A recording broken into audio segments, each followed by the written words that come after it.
Talofa mai bulu fale anili mai bulu yali pata mai bulu Amerika Samoa le sifofonga o Samoa le 2AB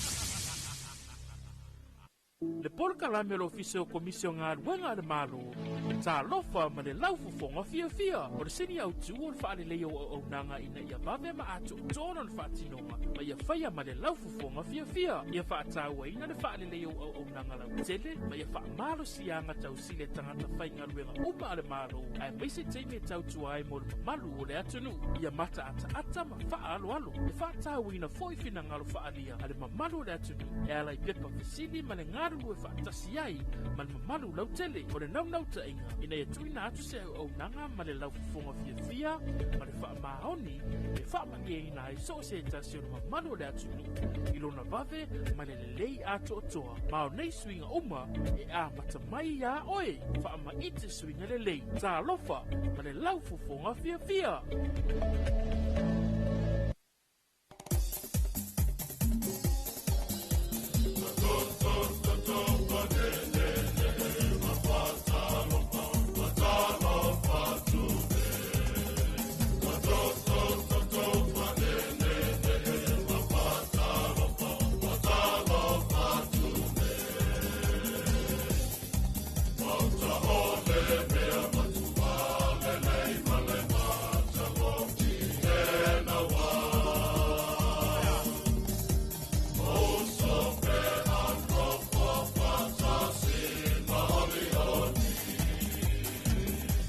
Samale wantine vaenga le taiao le ua awhatonu nei le tula e ono i le tauto malaunanga nei le si ufongo Samoa le 2EP i le nei taiao fau le o tato lia le lofa malanga le leo le tua ia taone la sofa reile aso lona lima nei le masina lona iwa ia po le masina o setema i le nei fo ito sanga lua felua se fulu ma le lima ia e tautala malanganga whaaloalo ia le o tato ia i lunga le tato pulkalame Talofa lawa Samoa le nei taiao ia e ala lea i le langalong so malo simai ia tu mai pia le tau au a le pulenga ma le uwhainga aluenga le company supermarket a mau e sa le ufi ia ua mawhai ai fwoi ana toi whaatanu wina le tato whailo inga i lungo le ea e le nei taiao fau Whaatalo whaatuai ia e le mamalu wadpa ia sa tato au whaafonga au mai moa ia lea ua a tato mafuta fo ilunga o tato lau pepa ia e ala lea upenga ta whailangi so tainga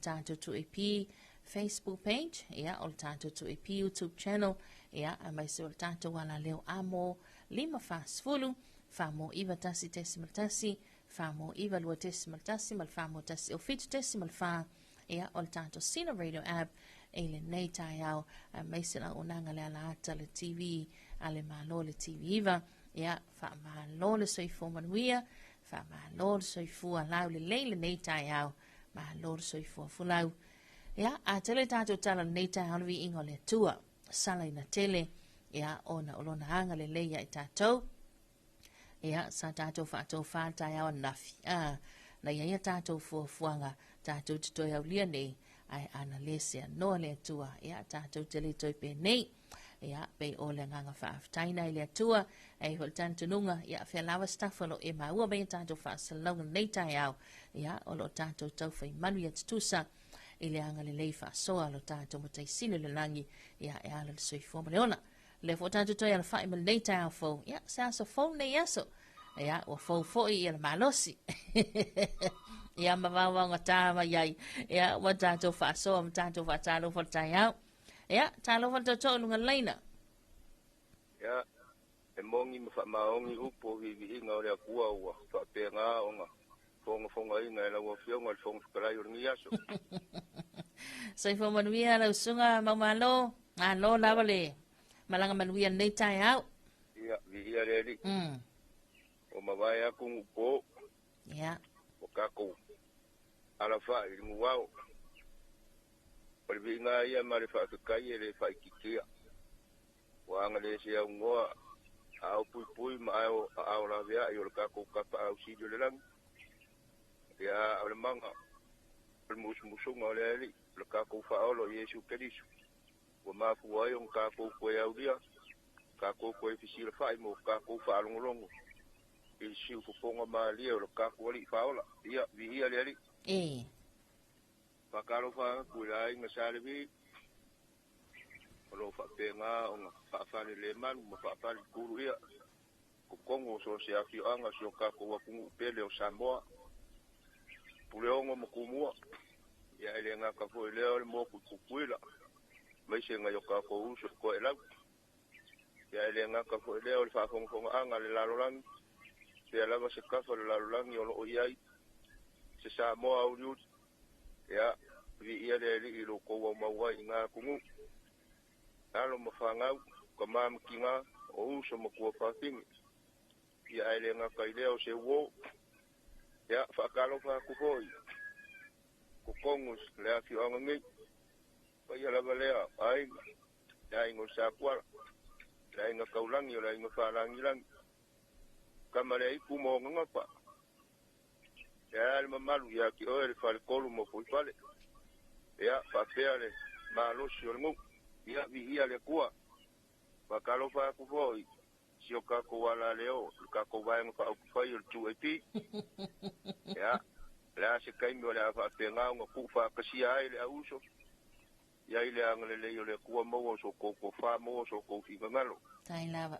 Awale longo pui ali. O le ku, ile piko. Ia. O mea fo inga kupu. Mea o mae anga kupu. Ia. Ka kouke. Pa moe lava ile manga o lele. Ia iai le file mu. Awangi iai se fikenga. Awangi iai ngia whakama.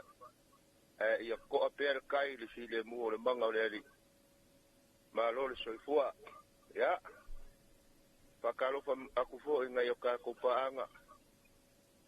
Le inga sangungu. Kama ia lua. O ngai ki ngā mangai ka mā kukua o le ka kopaanga o le maa ua o kousua. Ia ele ngā ka fo ele o uso makua whapingi. Ia. Whakalofa aku fo isi o uso. O lo whapenga lava o ngā whai mai. E whalongolongo mai lava i whakalofa mali. Kalkalongo aku lunga le kio. Ia. Kalofa aku apume i ngi kai au. Ia ele ngā ka fo ele o le whikalainga ia salpo. Iuka i pale i whaisko uka. Ia, oi lava se uo so se paanga. O lo whapenga o ngā maua mai le leo ngai ka mai ko inga. Ia, alo whakele a kulava mo ukou. Whakalo whaku fo i ki ngā le ainga. Ia, ke la ngonga la fo iwa. Ala fo i ki ngā le ainga. Ia, ua fo i ka penganga fo i o. Ka mai ke usu aku ngā luenga. Ia, vi ia le ali. Whamanguia le kua iaro mo whanga o lo usua ia ki a onga mga lue. Pui marukia lo ko soifua le urufale ma le urufako. Ia ngā kafo leo le ea e ma le ipoi. Ia. Whamoe mea umere. Manga le ali. E manguia i o ko whaiwa ngi vai aso ua o le ngi poi o kako kuwai le utieng. Ia. Po ia le whaafikai ma le vi inga le kua. Ia. Maua fo ilo soifua manguia. Lawa fionga le kongfikalai o vaenga whaukufai le 2AP ngias. Tai lava. Maua le upenga launga. Awangi ia fea sofinga ngalo le li o le ala. Le makui ma le mangao. Whapea ngaunga kuma le lea lo koko. Awa lo fonga le ngiaso. Ia. Ole. Whakalo whakulea si o ngika mai ko inga kawhiri. Ewa langa o. O le winga o lo suafa ia o lele o karalasi ai upo le au whare upolu. Wa e alu apa apea, ia. O le asa kawhiri pepe lava. Le sibaloa ma le whaakaupa ia a le saufa inga. E o pe sa o pe mo i pepe se ari kami. O soal mere vasa.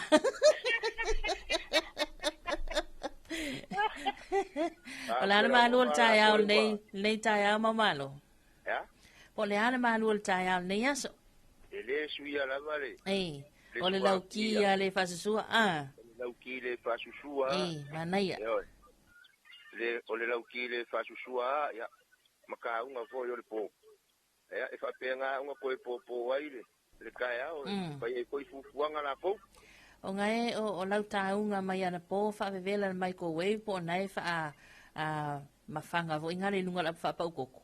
ia sa o le fofonga o ka koe e wai ile mau ko inga malo ma kua o le kafu ale afu ka inga ki ku e runga la pa ko ku e runga fo auri por uru ia me ko penga ia wa e alo lual be velo menga mai koe ele umia ai ma ali o kama ia sona lo ma como ko nga uma fa gel ko mai ko ku ngore ore apa ku ngole laula e fa puro lo ia ano ya la so ako e po fial me min ko ia e sa wa ka ngo kwa ola e kiel kama ko me okay ya mana ya e upwa akama ta se wo umar case mana ya yo ma ngai ale kaya susuru mai le la o an fu fanga ne ya so mamalo anga iuta po wa umakangamia ole ko ko ka ki ki pa lo kanga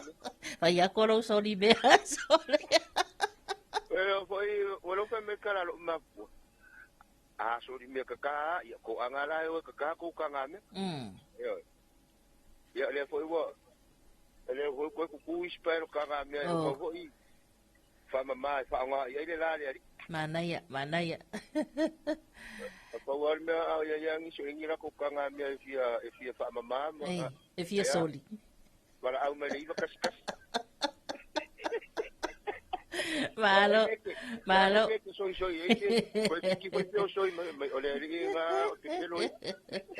angale mama wa kula inga ya wala wa ku kanga bera wali io fa so o fuakia paula nga kanga me o kere si ka ngala malu si pisi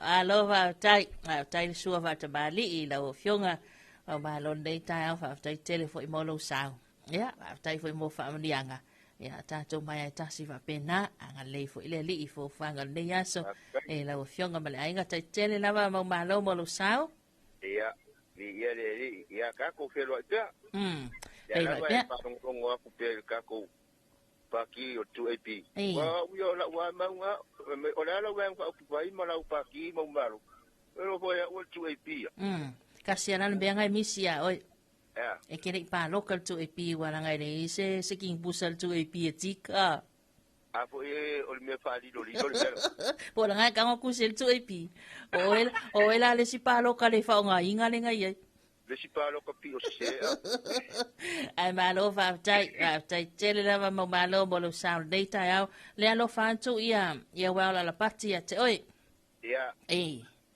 pa kalo pa ku ia I siuso o le lava ma wa ku pa pe kai mo lo fanga ia le ku mo wa pa mongyang ia ki oi mai ka ko pe lo tai lava wala mai mo malo man win nei tai au ia pa pe nga ko so foi Lua te si whalu o tātou leina telefoni mi talato tātou vasoa le ua tabo mai.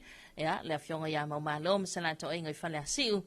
Ile nei tai awa tara watu le sunga whaftai a mosa. Manuia Paul Kalamel nei a sofou mai malipone a Australia. Manuia le waso tai. Tara watu le sunga ia talua inga luenga. Whaatara whatu. Ile nei tai a fau mo Paul Kalamel mātou inei Amerika nei. O le whatu ao o le tai ao. O le asatofi ma lor so fo maua mana ia wa si vai ngasi o I meleki o le mua ai tatou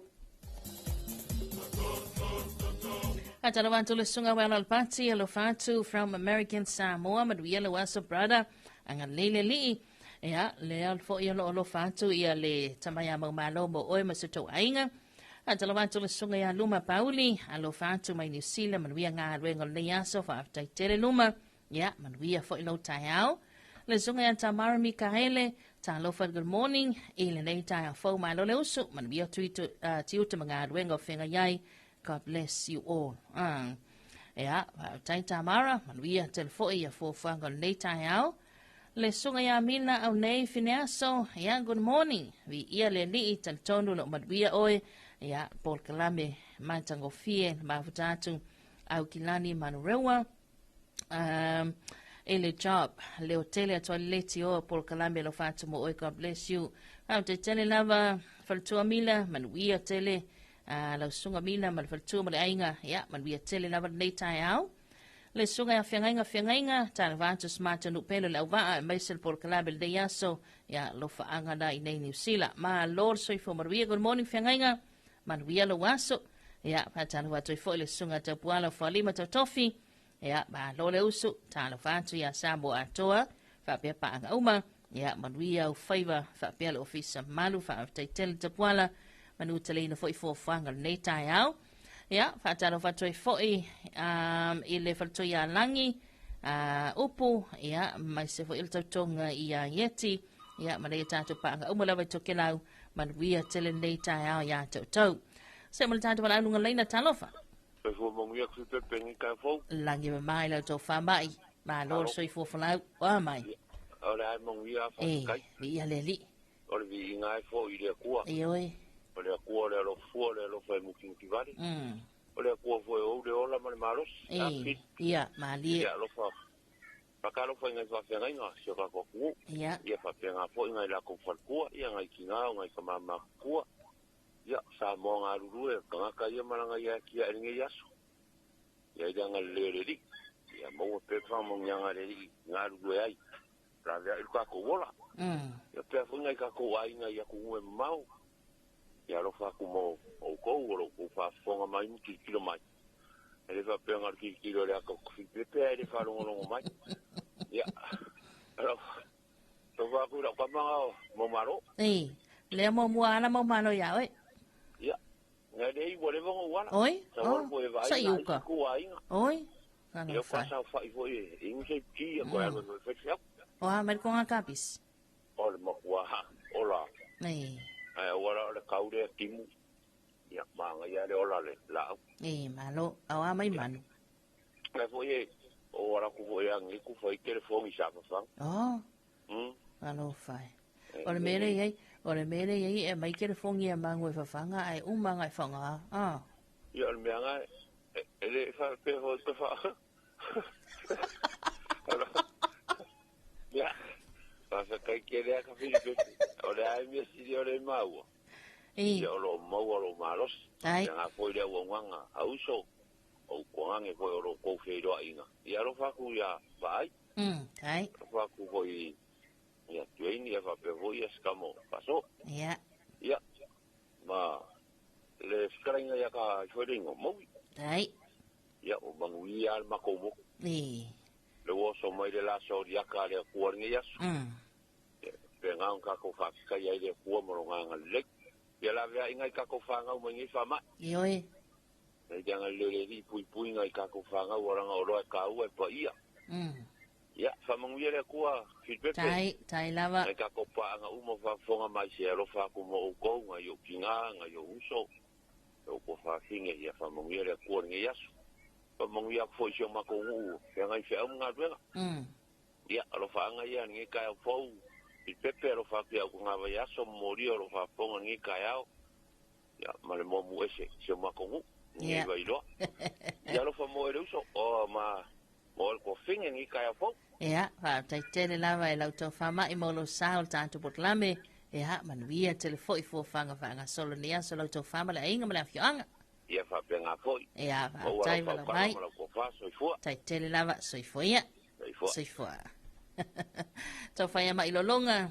ia, mai le tu malo palau le nubu tele sila whai, antana watu le tātou pa angai sawai, ia, ma lo lawa le soifo maruia ia anta tau newa anga le tai au, o lo matala te bela tātou le na telefoni, lua ta si wha lua o te whara ama iai tātou wa soa, antana watu, ia, e te tono a aio ngase, ia, i la tau fo i wha tau tolia i ti ngā o le tino, ia, o ka kofiri ia i ka mi uma maso uma le taimi o mai le mai, ya fa malo la valo to ono sai malo tal tinga ya malo fo fa to tu ile tu so swani na fa malo longa ya mai se fo nga luenga fita li umta tai fo mai ya nai fa na fo ile a puti mele a pele la to wola ya mai nei fa mai o le fiva po na ive pe ona yai se mal data time ile o to sfulu minuto le turn tan le tu la fitu tana vantu le sunga ya matili matayasi tai au maduia alo fa tu ya mai longa maduia tiute fiangai ma oe mai longa lo alo fa mai matile ya mo oe mal ainga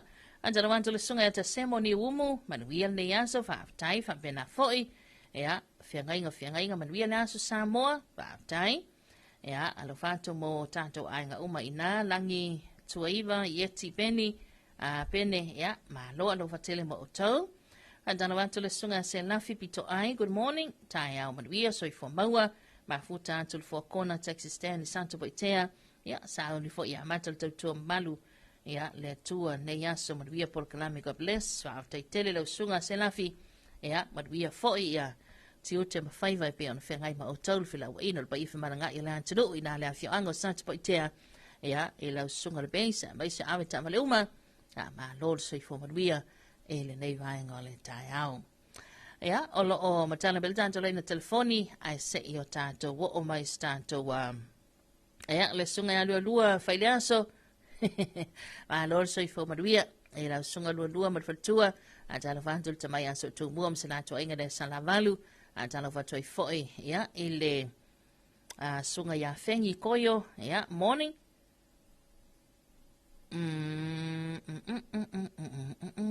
manuia tele por kalame fa after tele ya se tamo fai a la sunga fengi ya e sa ili la fatunga pe on va tan sa gaida nei ta fa after after mai va tan vantu le sunga pasta ta vita samia ya ba sanata o fenga wenga le wa nga tu na to wala ya mo nga wenga ile nei ta ya manuia tele ta waso o sa ya ni me sanata wa vaenga umala va ina mala va leli faleolo ya ma lo la uso ya bai se foi le uso ya le sala ta ufangan wengal wangal tuti nan malava le fangari ya good morning ma lo la wat sui fo bia e le nei vai ngole taiao tan fitu ya ona tanto se bai le se va te antu tanto reported tan ta mosa mo motokela e le nei vai ngole taiao ai mana ya yel tan ta ya ma to e nei sa bo ya mai lava nafi la fia fi fema palasi nei timunga pena fo ilana po ya nai timunga mama fo ia ma na ia le malu ya va tai fo ila tu le timu e tafi se le pefu ma won swa vai timu mama ya tu la ngai pe ona ya o mai fo ile tai ya o le lava e ma won nai ma ulu fo ia le va vea o tai mina sa va vali mel tanto office o le mai tawa tu nei va engol tai ya le o le walang le nei me uma ya mai lava le le lao ya ngai mai el to tele le ngata nga luenga ya matiu te fai a matal nei aso o nei whanau fo i ala tau a onga. Ai zato se mas tato whawhiwhiango nei tai au, ya le ua tāpena mai leo bese le kolisi o wese le i whale ula ya ma bese pisengo le tai au manu le waweao.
Ina, o fea e usu po ye. Si o te alua tupo le asi la me ta pisa mai ngā tai le whakomiti. Ka longo le vanga lua le polo kikian malo, na foi wapo e kumkumu e ngā kai. Malanga te le ala, awano le leia le si talu sanga ia i mosi masini fo i le vidi ai la au. Te lo se whalo lolo mo i masini. Ui papa, ke harusa o alai vai tele. Ili fala loa mo whatoanga. Te mawai masini le lei, masini angata o oi e kuai. Te tele lava, o te alu atu lai le fale komiti te arusanga i no o ti e lo leo i vai tele se i mata i e masini. Fio mai lo i tātou la lai funga lei, vai tele wha peasa le longa mo le motu tele i sa la fai. Pe wala au mai fo i numero telefoni 225 251 wha peasa le longa i le 5 pe asi fo i lunga o penga ta whailangi i le mātou Facebook page. Samoa Agriculture Store Company Limited. Samoa Agriculture Store, helping you grow.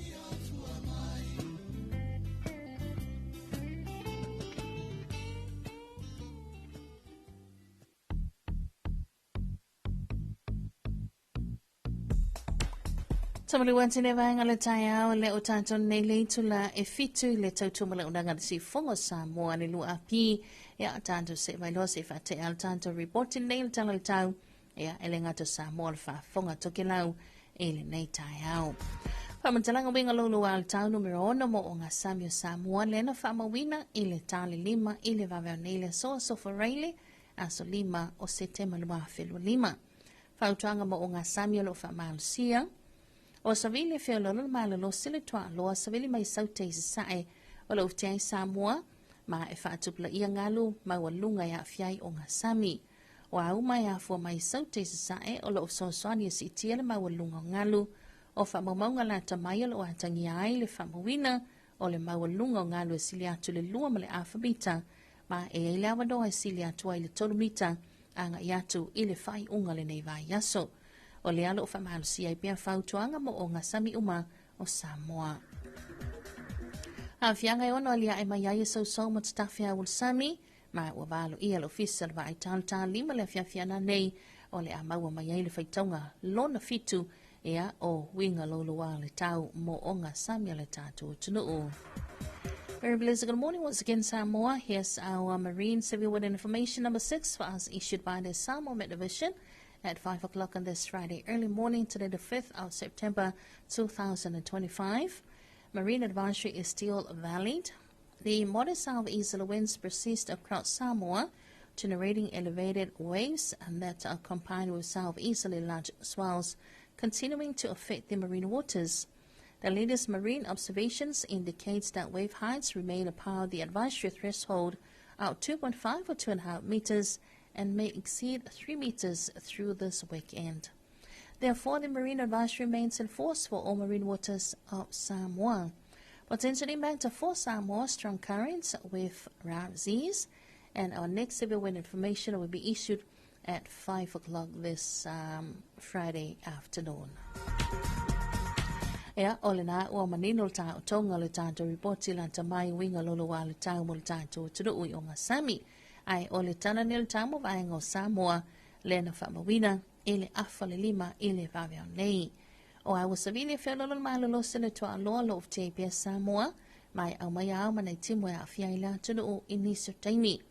Whamawina upolo nei man muteli salang whai mo le so e a wo inisio taimi ma timu ta ulwa vā solo ai e ono whiololo le mafa ai popo inisio waenga. Waenga le tamai ma la stona i a tai au se ia o ato la sa o le ale lei wing o le tau se ia vangana ai nai timunga popo.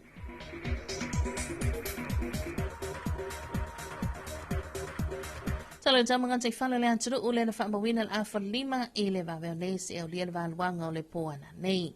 O winga le tau o awa savili whiololo ma lo sila toa loa o loo a fia pia o ngā Sami o Samoa. Whautuanga mo o ngā Sami lo whamalu sia pia mo ngā te whale mo o ngā Sami o mo le antunu u. Wainga ngā te whale mo o ngā Sami i mātu mo le so ma le aso tai au. E angile toa loa savili mai sau te sae. Lua so 5 to 5 kilometer le tula o ngalu mauma e lua mal alfa mita i le 3 mita le mawalunga. O se wainga ngā te whale mo o ngā Sami saute mo le so ma le aso tai au. E angile toa loa savili mai sau te sae. Tolu sfulu i le fast fulu kilometer le tula o ngalu e lua mal alfa mita i le 3 ma le alfa mita.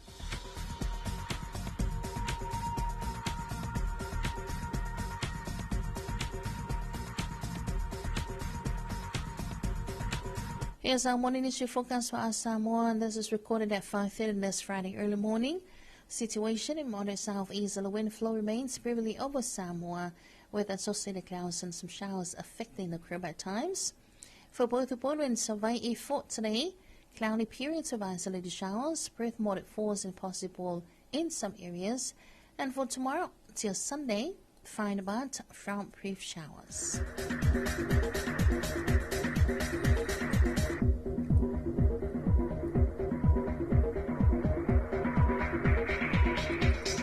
And here's our morning marine forecast for our Samoa situation. A moderate southeasterly wind flow continues to affect Samoa's marine waters.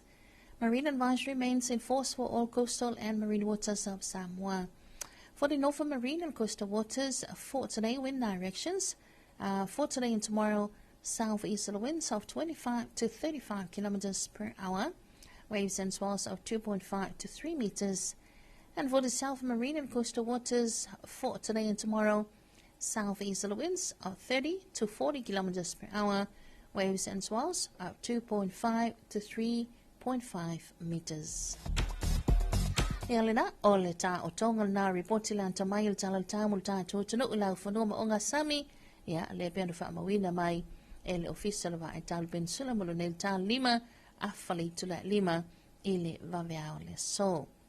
Talavantul fa fonga mai toke lau talavani ma lol soi fonga wil nei tayao, ai le mai smile fa fonga le reporti lan tamai fo ile nail talal tamu tong, ya len fa mawina, ile ta leono ile ta nail tato official va ital pensula no. O winga le tau sa vai ngopang ma mal elo a fia ilan to lau pitai o hausa so sa vili mai is sa elo of tia ilan to lau. Wangel tamu te lau va mutamali va luanga le buana nei. Ya woi ni su taimi manai timu fa pena wila ma fight tili e fa solo ina ma lo losi sa vili mai is sa o le sami si se fa solo ni so va ngayona tuatu o le a woi ni su taimi manai timu fa pe fo inai wila ma fight tili. O le isi tala la tamai il tau mo toke lau le amaua ile toe luasfol minuti tala fa ile a fiafia le so. Talofa ni, and good morning once again toke lau. Here's your morning forecast for you issued by the Samoa Meteorological Division at 6 o'clock on this Friday early morning. Situation, a trough of low pressure affects Tokelau. Meanwhile, a most easterly wind flow prevails over Tokelau. Focus a minute tonight for Tokelau. Cloudy periods with some showers and isolated thunderstorms. Moderate to fresh easterly winds. Moderate dry seas. And for further over Tokelau, cloudy periods with some showers and isolated thunderstorms. And the next update, Tokelau, will be issued at 20 more minutes to 4 o'clock on this Friday afternoon. Ia lena, valo ia tato official va itau. Ia ole ato imbau fo isisi fa poponga la tamai tala tau moto e lau le toi lua sul minuti tan fale fiafio le so. Tato ni samo le afa lima. Ia ona tu ina fa ataselia. Ole tato report le tala tau. Ia mosa moma toki lau mo le ngau fa te tele bulenga mana ufainga luenga. Ale official va itau ben sulamunu nei le wata otol tau. Tonga male mani nonga. Ia ole tala tau fa ifata tau nga iai. Fuafuanga tato tunuu. Ia fe malanga inga mai se auto tail tato ngata ifale. Ia mai se voi toki lau e pe ona iai. Se malel tato taimi le ua 5 minuta te ene leitu la fitu ile nei tai au. Antalawantu le sunga ya Telesia Lelevanga. Good morning from Matafeo i lawa Telesia Lelevanga from Alafua Pia. O lea fo i ua mai ale taulanga pa ia le misa sa ile tai au e amatai naifi au mga luenga o le aso God bless. Ia, so i fo maruia le ufianga Matafeo ma le faltua ma le nofaalo. Ia, manuia tele nei aso ma naia le melo le alausu. O le lausu le misa sa. O le lausu fo ilo taimi panga noa ma le atua. Ma naia ia. Vatana wantu le sunga anto sala pule ta lili. Ia, ma lo lava le soifo manuia le tai au. Manuia lava tiute. Ia, alo fantu fo i manuia ne yaso la sunga mana inga. Ia, le sunga ya Stefania Vaonga. Manuia le wasa si salavatu God bless. Talavatu Steve. Ia, ma le faletua ma le nofalo. Alo fatele ma oto manuia tele. Ia, le nei tai au. Ia, ona fitu leo minuta leo tainele itulai fitu nei tai au le aso fraile. Ia, e se mātou pāpisi nei le ben sulabano. Tātou se e tātou whaafifianga. ia o le tātou toe ia i le lunga o le tātou kulawe Talofa Samoa ma tātou toe whaasoa ia i le nei vaenga o le tai au. Whawhiwhia talofa besa nei a le maa tulua mai whangalii tupue matamali o Samoa.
Talofa Whawhila ia tu le malo tas o whaatau mala e pulpulo ka nei tai au. O whaatasia tu nei le maketi tungale, whalau loa ino au nanga nupi wha.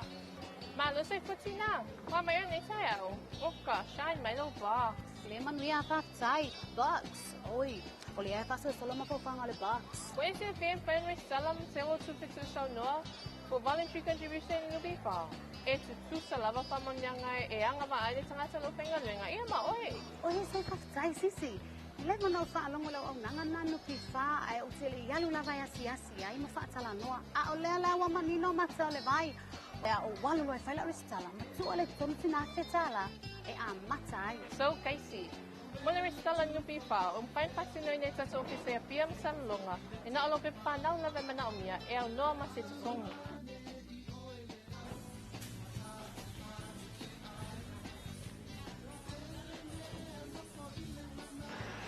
Sole, ko le vanga ye la ka ngumela.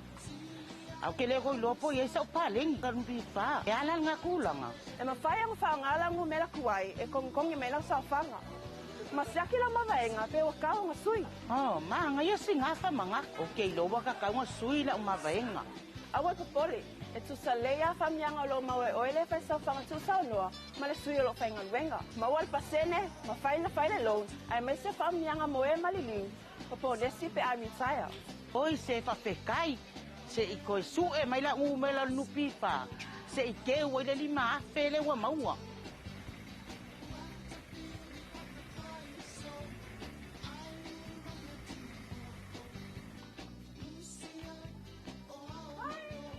Good morning. Ay, bandi ha. Oo, may restyle le apa nupi fa le. Le siaki le pale ni. Uso. O mana o restyle po kalanga so la nupi fa le na patsami la mai le si pai tsai. E fa pepe ona siaki la pale ni no telefone. Ba ai ui. E ai le macho o nanga mafai e ona siaki la pale. Ia, Sila foi ui. Fai ngo fi e ia. E mafai ona siaki e la pale. Tsala isa whanga mo ila tau o hitai. oh, Tsalo sangai no ngā tupela iti. Ia. Ia sia ang unanga. O le whai ngō fi e ia le airplane nupi wha. Ioi, oe le whaiwhaiwa, le whaiwhatoanga, le whaila fumanu, ma whaatau so o se mea sau limai so o se maikesi. Ua ma whai nei o na eres tala, a vea oe ma se whai sau whangatu sau noa nupi wha, e au noa ma se tsongi. Resi tala nei loa, ma tel se vaenga o au tupe maua, mo lou lumana I manvia.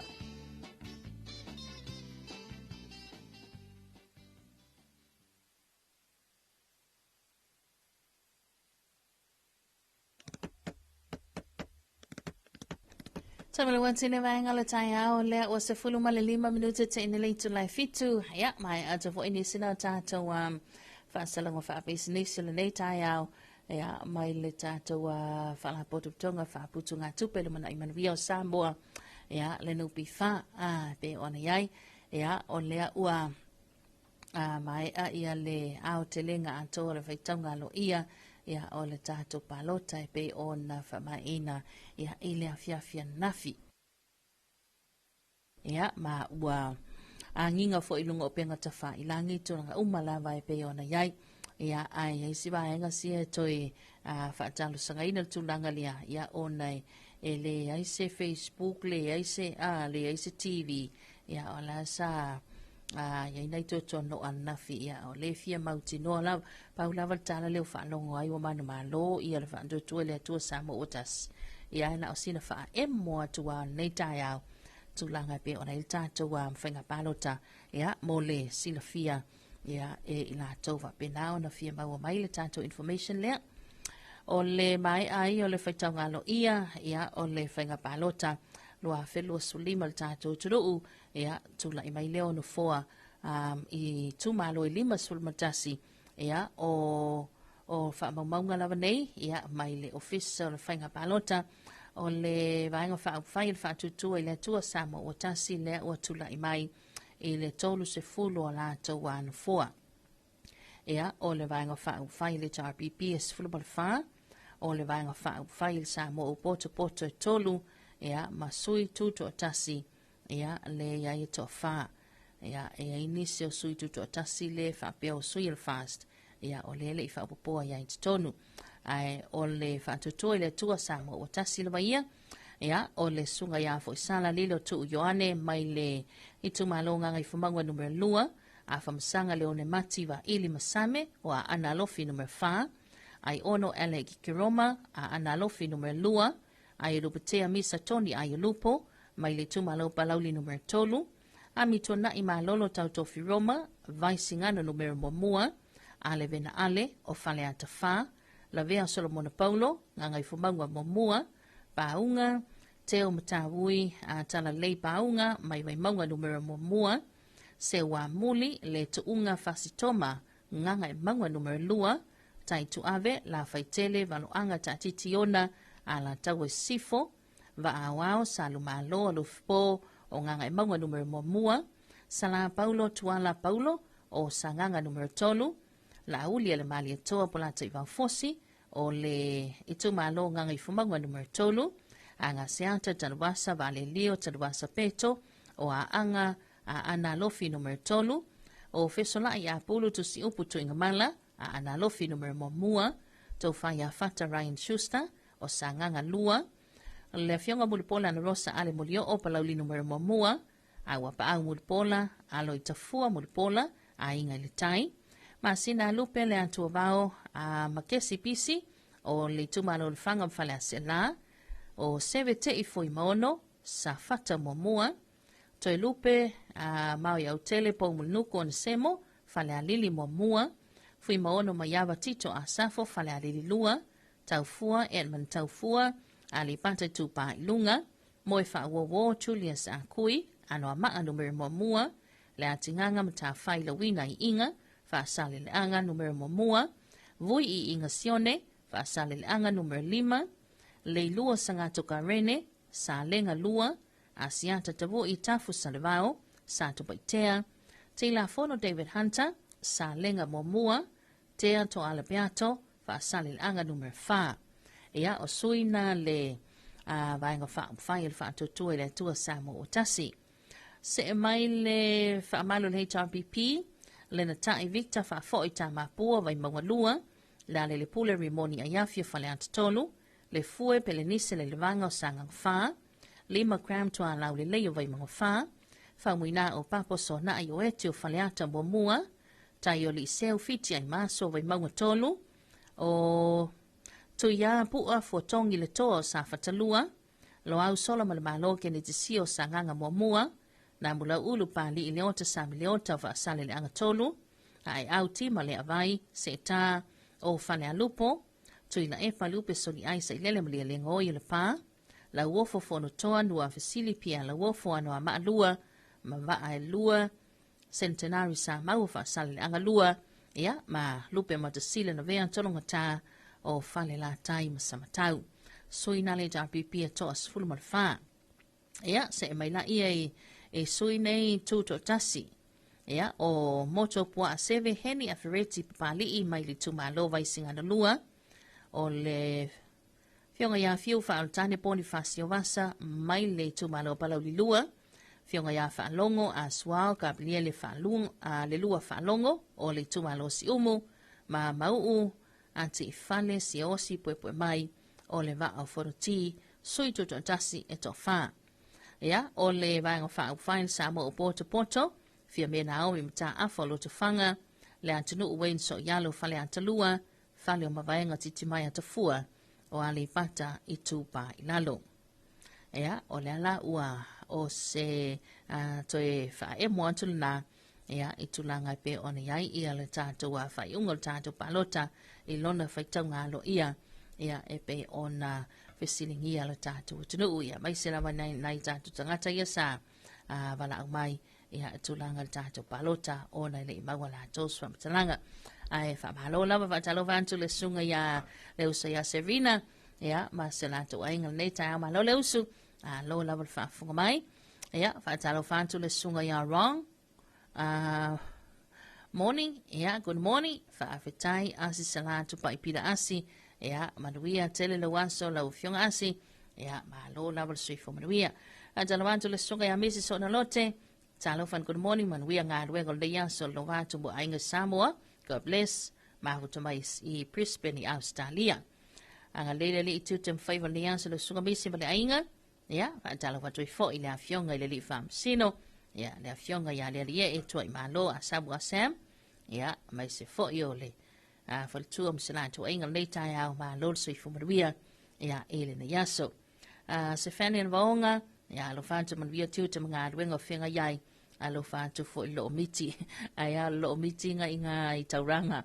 Ya, va lo la so fu maria lo fanto mo tau.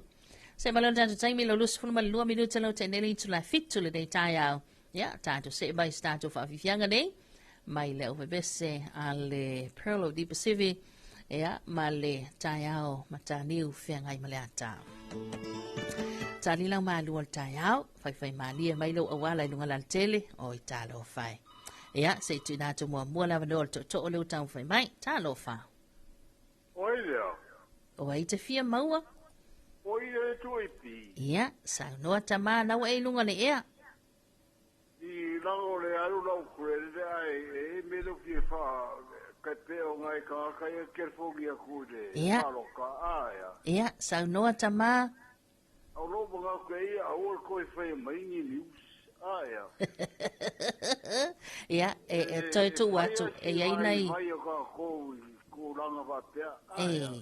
Ya. Kalau faz to in se tal pese yang tatal no le tua ai on sai mai pelunga leina tama fa mole ya tanto se embel tato fa fianga le mai le over best Samoa Pearl of the Pacific ya ona toi fa wa we little tato buklabi ai se fa smart talam se to in le vala mai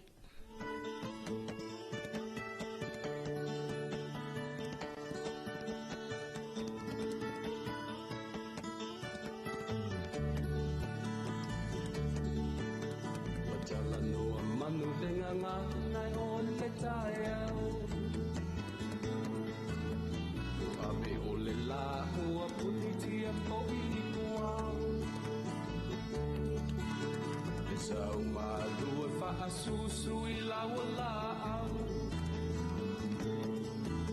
sasala le pungala au matala uau Eitio fo Samoa fai ona taiao Le amatanga ole asofa popo ole olanga Taiao nai matani ufea ngai maleata Betala le lei ua soa ai nei Samoa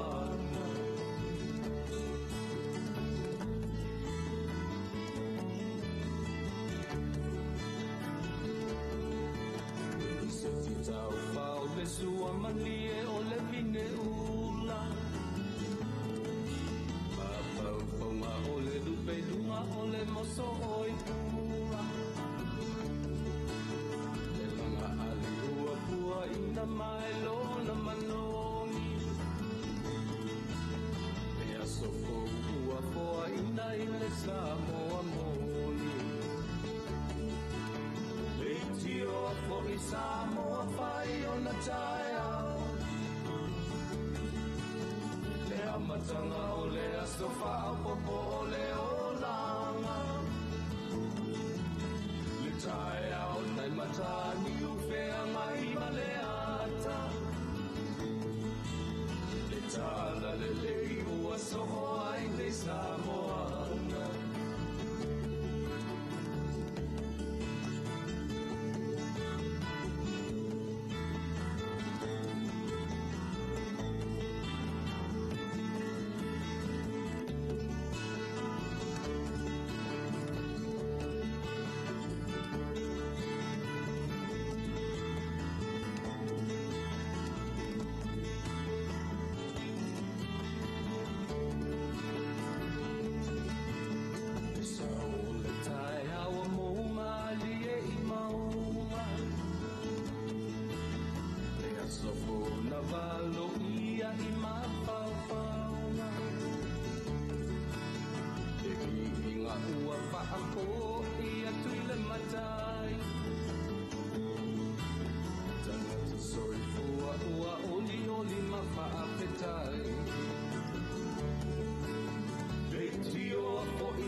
matanga o le aso whaapopo o le olanga.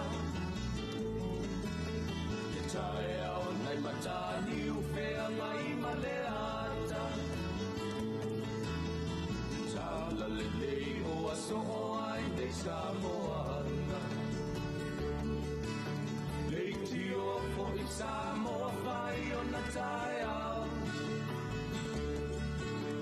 E a matanga o le aso whaapopo o le olanga. E tae au nei matani uwhea ngai ma le ata. E tala le lei o aso o ai nei Samoana.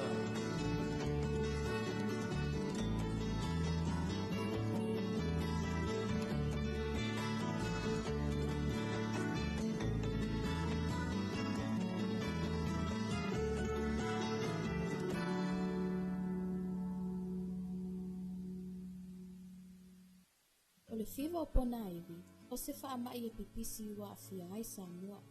O se wha amai e ta atele i atu nu ui mawhanwhana le tau, e pei o Samoa, a isi atu motu o le Pasifika. A whai e ue e le namu le tangata ua maua i le nei wha amai. E na whai e le namu lea o na tole ui isi tangata, ma a whia ai le whiwa o pona iwi. O a unga e vave o na iloa pe a whai wa a whia le tangata i le whiwa o pona iwi. E a whia ai le whiwa, ti ngā le ulu, ti ngā so unga o le tino, o pona iwi, whaafau-fau, o whaasuati, e fula-fula le ua ma pata le tino. O tangata e pita sili o na a whia ngō whia i le whiwa o pona iwi. E a whia ai pepe mi whanau la iti. O matua tausi, ti ngā mutama e taito. Whaapea fo i matangata i ai ngase tū mau. E onga tele a whianga o tangata wa a whia, pe atuai o na whaito ma whitina. E ono a vea ma mafua anga e mali wai. Whautuanga, mai matanga iona i soifua ma lini ringa.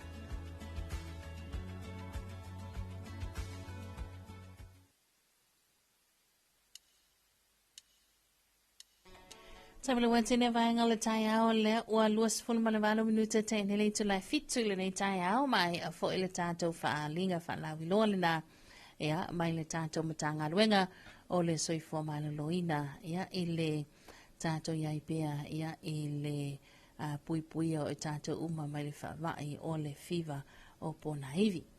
Ea a talofa atu se o tamasi na vala mai nei tai au ia ma lo na val soifua manuia ma lo na sai e le il tātou por kalame ia e tuto tasi la val tātou por kalame ia tātou te ele is o le pati al tu ep e na o le pati na o tu ep lava malana pati ia mana pa anga fa fonga ia tatia ia me fa por kiki ia o le wa umal fenga palota o tātou por kalame ia e fai e o mai lava le whaavavau o fai lava tātou por kalame lea a tano whātu ai ia e le mamalu mat pa ia o se tātou a turuu ia e le nei tai au mai se la tau alausu ngā ruenga matiute ia tāna wata tau lunga leina Alo, lava soifua fit bete. ia soifua manuia e lau a fionga nei tai au o mai O le manguia sa se kai. oi ka lo fai o mai sa vai O soa le la.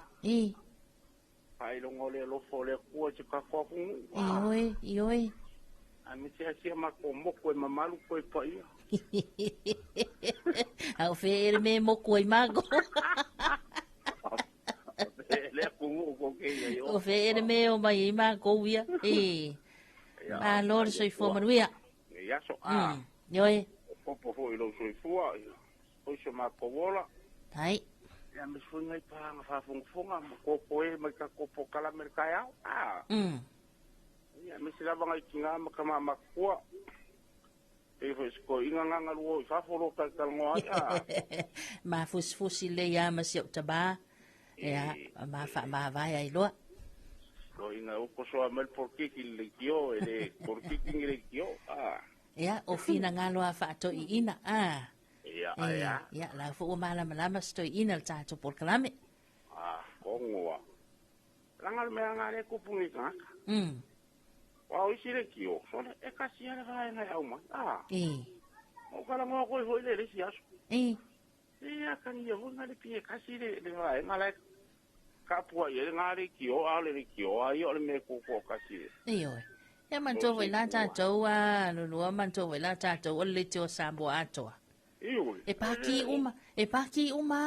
uma ka ko oi o ya le paki o ko lai ka ko lang oi oi ho le paki wa fare kong mai yo ai ngai malo oi awale me fo pole I ki fo ko so ko ni kangi makua ye ya awa se kilo al fainga malo ia male ya kau ko ya mak ko kan karia lo ia menga ta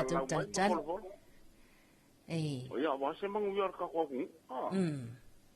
ya kalau aku ya ya mai nga ko bangko fa kalau aku kaya mua mala mai mo mano ya ko ngala kuasa mo ko di si sa ngfo ya la fa mai ko umanga va ya tu la maltaya mai la fola la we fa yanga pa no kanga mia o sorry o masin kame ya le wa se fa finga wala ya ngaso o va ya tu po fe o ye si ona inga mai la to fa ya wa ila mo ka mo le fai vale o ko ya la fa mo la ko ya lunga ye fa malu ka ya ele se me lunga se fi kasi ale upu ka mo ele fa pe la vai a kalma ko mo malu ya po va jo te ka ngala vala ngari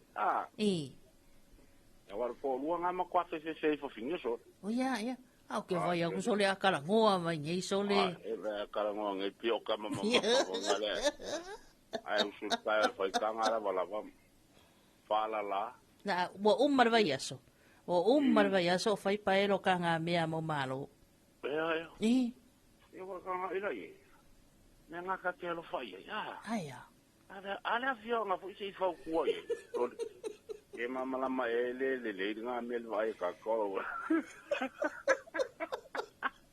ya akala va ku ya mama roma ka mama mo se fo ngongu le ile pai ko inga le ya le pai ngong se mai la ngong le anga ngale ka mapua ya kalau mo ngai pa ang fa mai ya ole ka sang fo fai ba ma ya ka ka bulo ngo ngai malu e fia la kala ka mai pe kuola au ke lo ngai pasi mele fe wa I va fa ngo ka ya ale mele o ia Lady Samoa ya la nga fo ya lang fa ka ngala ngai ngi ful me ba alma ngayo nga kele ri aya ala nga la kulole va yo ngif sauri siva ya ni se mena so I fu mena o so ngai la va era mo la pi o asi o va ka di mo ro I o ngalo fefe pe vai me lo le ya o fefe ro alo va ku ro ko o ka mo wen mo la ka mo o vai ya a twin alo va ko si ko ngo fa so ya a me si foi ka fanka ka pa mau isa wala ke va ya pesa I ol fanka paloka ya wa fo Elena nga ya to anda to fa sala wa ya alo va ku ya wa mo singa nga lu nga fanka we uma fa ma lo vo tapwa ma lo fa so a kolom ko ole kwela e fa sala mai ya mau ya mas foi apa nga umala wala la leo sa fe nga imale nga luenga fa inkai pa kasia ku foi ko wingo parok alo ile umaya ya mai file mua awar ka kalo ya file mua nga ko ngu ka ko karia fa manguyanga le vai nga kulai mai ya ko ai al me ka wala wal manguyola ku amang ya me se ava lo fa nga wo ko wa ka ko ye ai ma ku ya fa so lo mai ngai fa nga ya al me ka wa nga kalvo foi so se sa ka fa ta la nga se o nga pa ya le ku ala u ai lo ku fa fa ya alo ka kalo ya am su le wo mai afu fa al malo ya kari de pa mu yang al malo po la se ka me ka ngwa Ya misfinga ya pasi. Ia. Mai ya taxi. Ya, male au fasa lau kama ho ye. E o mako ngaki ma apa ingu. Mawal chips. Mawal chips, mawal purka, ere mawal mebil kadinga, mawal pepafkus. Wala. O e ma sangin fa ka o menga. Oi. Na sangin fa ka. O que aro o fasa vad. Tole. Pe o mangava. Oi. Carlos ya o lo era inicia ya o o le anu ia. Ngare se ia malu da ko. Ai mago vera o que aro mara o fanga me. Oi. Ia nga e alu le aso kau fanga. E fanga ri kapu vai. Ia lo papo. Tai. Ia le ko le kiuke. Ia le ko ngai ka ko fanga fa fonga. Ia manguia ngai kai o le lo foleri. Tai. Tai tele lava wala mai luan nei tai au anga le fo ile li la fionga mal faltua ia mali ainga ia mai se fo fanga nei aso anga ia to fo nga tai fali ia ma wo sei ia awas tau singa silo matua nei aso ia ane ai ia fa fa ia mai el famang yang aris ko inga no nga kari e wa vinga ko ia la ma la ia ruin kia agora com isso eu vou que lá marit mais o que eu vou ter que o pe o ngaia lua eu lá com ga com ngofo ala fe mai ai lua e mo ko vola fa mo yo ko inga ka fa ngo kom ia fa sanga ai kai la kau ya nga le fi ko inga fa ko ala ya lu o nga ia asanga ai kai ai e fa sanga ai kau ya oi ia tai tere lo wala mai tai malo sawan via tere foi fo fanga nei lo fatu ia tai se fua se mal tanto tai mi le o te lu sulta si minuto le tan tale le tula e valu ia ele nei tai au fatala watu le sunga vai moana se malo tai au manuia ia fatala fa masani la fionga fatala fa watu na yo matu e la li ia le apai muli anga masenani le apai tai manuia ya o lua matua vi ia le li manuia ngaluenga lo fianga yai fa te tele vai moana ya tamaya le apai maltina ya senani muli anga ya na lo fatana fa mai si lua alo ya vai moana seu malo ya mo o lua le nei tai au fa te tele lava ya manuia telefon le yaso se maltatu taimi le o te lua se fulu male tasi minutu le tonta lea ya o le tula e valu le tai au ya tato se bastato fa fianga nei le wata ba mai ya le sao le ale tanga boa swa fili semikaele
Talofa lava. Yes. Ua si tia le tau fesuia ingo tupe wha mamoli le Western Union. O lona winga ua wha teleina tupe tala. O le a wha ititia tupe wha o ngai lafo mai ai. Ai te le o le a talaina. A whea nei le official e number one currency Western Union pe wala au mai i le lua lima ono lua tolu. O nisi wha mtalanga i suinga maua e o taua fesuia ingo tupe ale Western Union. Tawele watine vanga le tai au le wato se fulu male 5 minuta le tantalea o le tula e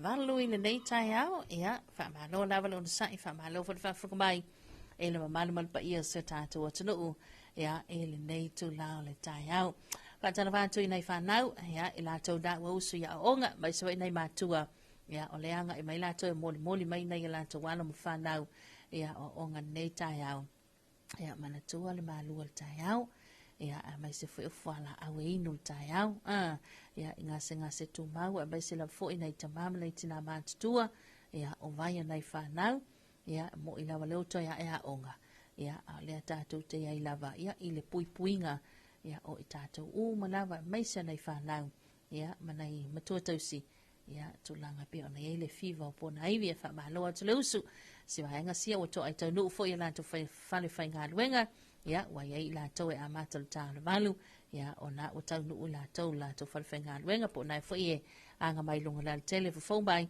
ia po na fo fa to ala fa yane ia e ta pena masauni mo nga luenga ma tu te fa le ia so ia malo le usu malo lon sai ta lo falta to club le ta yao ia si vai nga sia sa fia ngai manga wenga matu telefon sa wa mo atu ia ma lo lava le on sai ma lo tawa tai ia lava le ma lo longa le ia so ma wa fa silinga ma lo si ia eto ia mata tiu te ma faiva o le afia na nei fa tala vatu le sunga ia vai yoane ia ma nei le tu ipi to fa manatu mai aso tu wa ai nai Samoa ioe sa le lava talo atu lo sunga vai ma se tau ainga manuia telefo fanga ia o le nei tai au ia tau ia talo fatu fo ia manono ma apoli ma nei tai ma lo sai fo manuia talo fa sta to mo tu ma nei ia pa fa yo nafta ai ma ua mai tatu fa salunga pa talo fatu le sunga on sim selato company na le transam malifa ia ma lo na lo sai fo manuia ia mai se fo yo malifa ia o vai tele ia fa pena fo i ma matautu ia ma lola wa soi fo maria ma lola usu e le nei tai au a talo fa toi foi ia e le fa fo mai se tina ke simia i nai tauranga ni sila tau fa mo ba usu fa ia ma le tau sia naila talo fa tu kisa pati mai se fo i o matai talo fa tu tonga ma sia fa na mo to lua talo fa tu fo ia o lo mo to lua ia mai so tina ia mo onga i nai papakura ni sila ia talo fa tu e fo i le nei va ngal tai au ia ma lord soi fo maria a talo wantu sunga Yosefatu lawano ma lord soi fo maria le tai fo ia alo fatu maria lau tiute vala awatu nei Hamilton ni sila ia soi fo maria Jones maria telefo fanga solo le tai au e lau sunga male aiga ia mai so nei tatu pa anga lo ova fa penana ma futa mai la tau i America Samoa nei tala stofi ia fa talo fatu o mai o tol dei tai au ma lo level sui fo bia fa talo fatu mai sale moa mai so lusa so lema msalato ainga ia fa talo fatu i fo tonga ne hans mo tonga ya tu ia ona i pa anga u ma lava tuilo manua ia fa ma lo sui fo bia ile dei tai au ma lo fo ba mai ia tu te ma faiva tau amata Sama mana wanti le wata se fulu man tasi minuta le tantale le tula valu nei tai au ya tatu se mai stato fa vivianga nei ya ona tatu to le mai lo le ya pe mai a fo tatu bese nei mani se tatu fa salonga fa la loa fa mai le bese nei le Samo Prelo di Pacific o Yesu o ia ole vini moni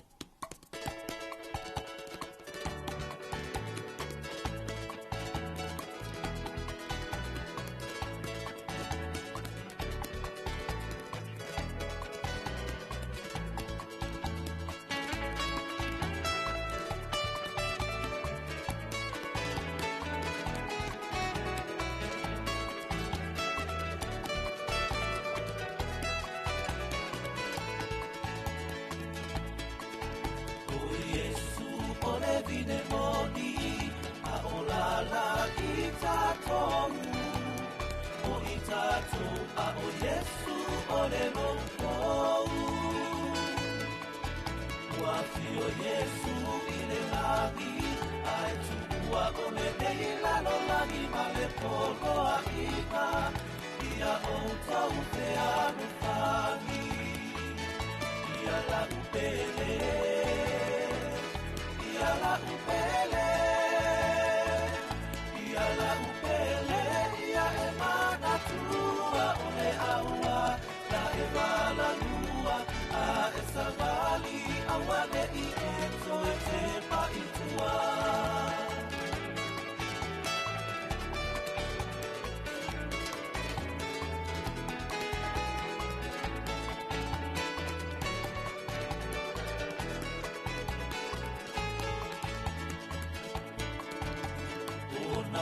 le sele selena sa fai ai o le vavena ua e maina o le tua laui o le faiva sa tumu o le motu i tangata ina ua papai le alanga ia no fosaudi o le apia mai le akanga ia la upele ia la upele ia e mana tua o le aua la e vala lua a e savali aua le i e toe te paitua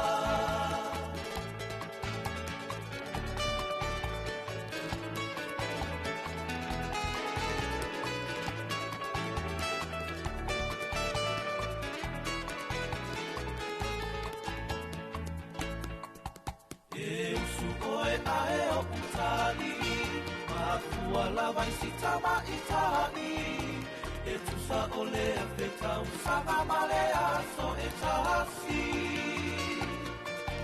e te fiu lava o e saili o ofea o ia le asini le nei watatana o mana o ia i le ali ia la upele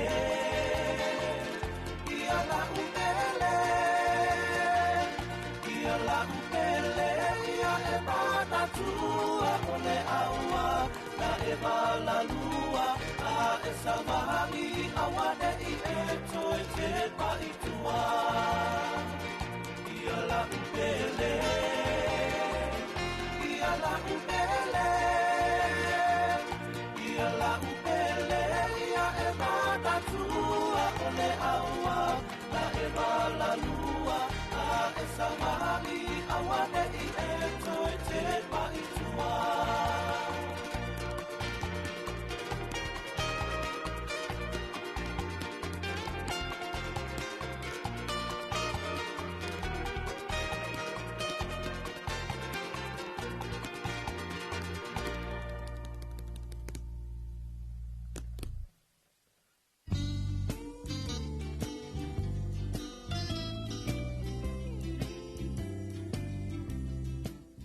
Joina, o fea e usu po ye.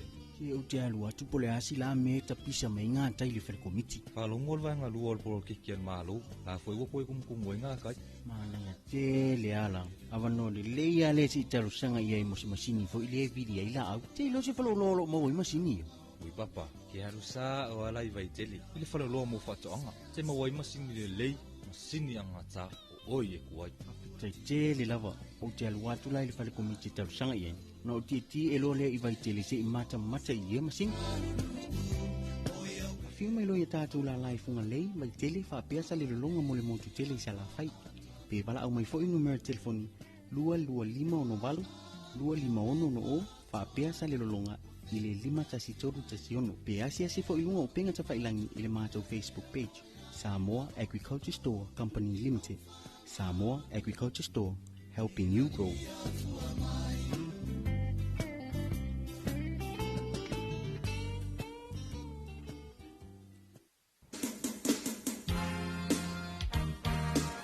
Me whaaili wei kei lau i loa o le UP40 mai ni pese tau taua o Ali Kenda.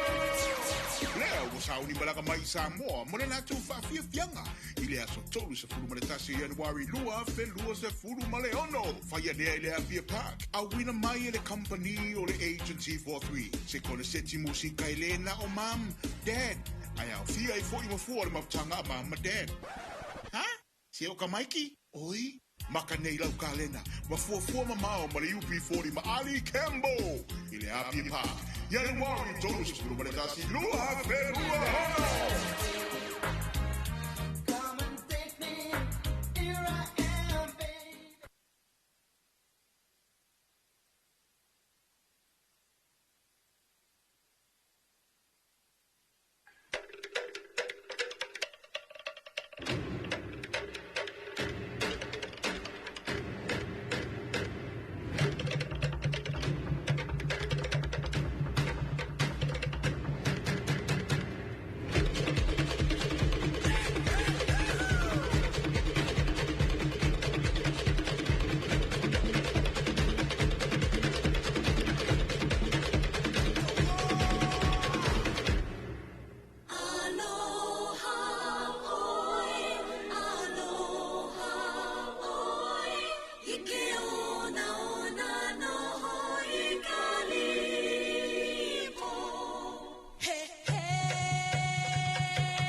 Whawhiwhianga na musika sa iwhewhilo i nei vaenga le tai ao hea mai e musika o atu moto le Pasifika e pe o na iai ea tātou e whai mafsusui e atu ea e mai se foi ea o tātou whaasalaunga whaapisinisi whaalawiloa ea e pe o na iai le nei vaenga le tai ao e whaamalo lawa on sai ea malo fod whaafunga mai man mauta mai se marwaru ati ea o lea ua tātou nele tu la e valu i le tautumala unanga si fongo Samoa tu ipi. Ia, toi tau mawhai mai, lea ua toi motu atu tātou leina telefoni, ia, le wala au mai, ono maua pealo wa vanoa, ia, ilunga tātou leina telefoni, ia, e te wala au mai lau whaasoa nei tai au, ia, Talofa Samoa leina. Talofa. Ia, malo sa ifua maumalo. Me Talofa. Ia. Ya ko inga makua rua. Ore ali inga kelangonga ngai kai mamisi le ngungo kola. Asia. Wa nga fa mai ngal ko kai ka. Ya, kelangonga me nga ngal ko kai wa ngai ka usu ni kola. E ofu. Mai esa me fango. Ya fa ya kuali in fa kali fa ibo ngai kamala ma lulu ngai ka. E maro ko ima. Ya. Mori siro sia e so komba. E alanga o me ngai o isi kamalo roe. E fai kagame. Ore ano lo foi kinga. Ai le fa pia.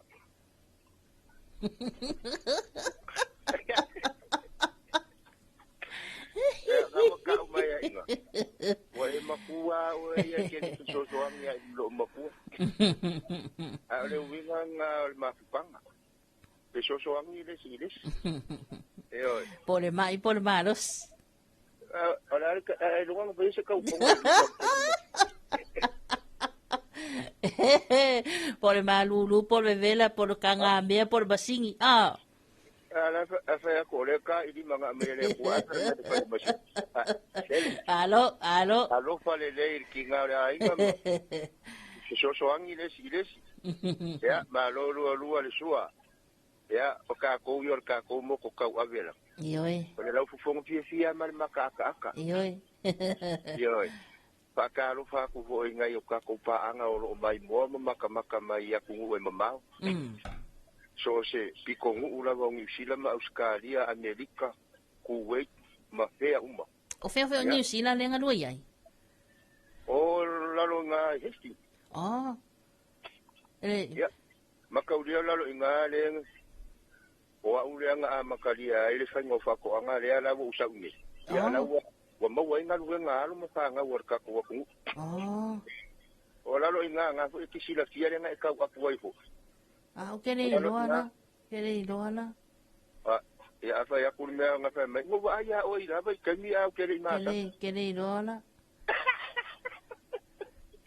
Ya olalo inga ngai. Ekele ye fa ko nga le wa mangwi ai soka ko kungu. O ela nga maka. Iyo. Nga umalo hesti o di foi net. Ya. Uma nga o di foi ngai puke koe o la foi ngai pakatane. Ya. Ala wa lana kal ngo ala fa ma mai lu mama i wa le lu nga me. O ye kere yo puka. Abo e kusa puke koe.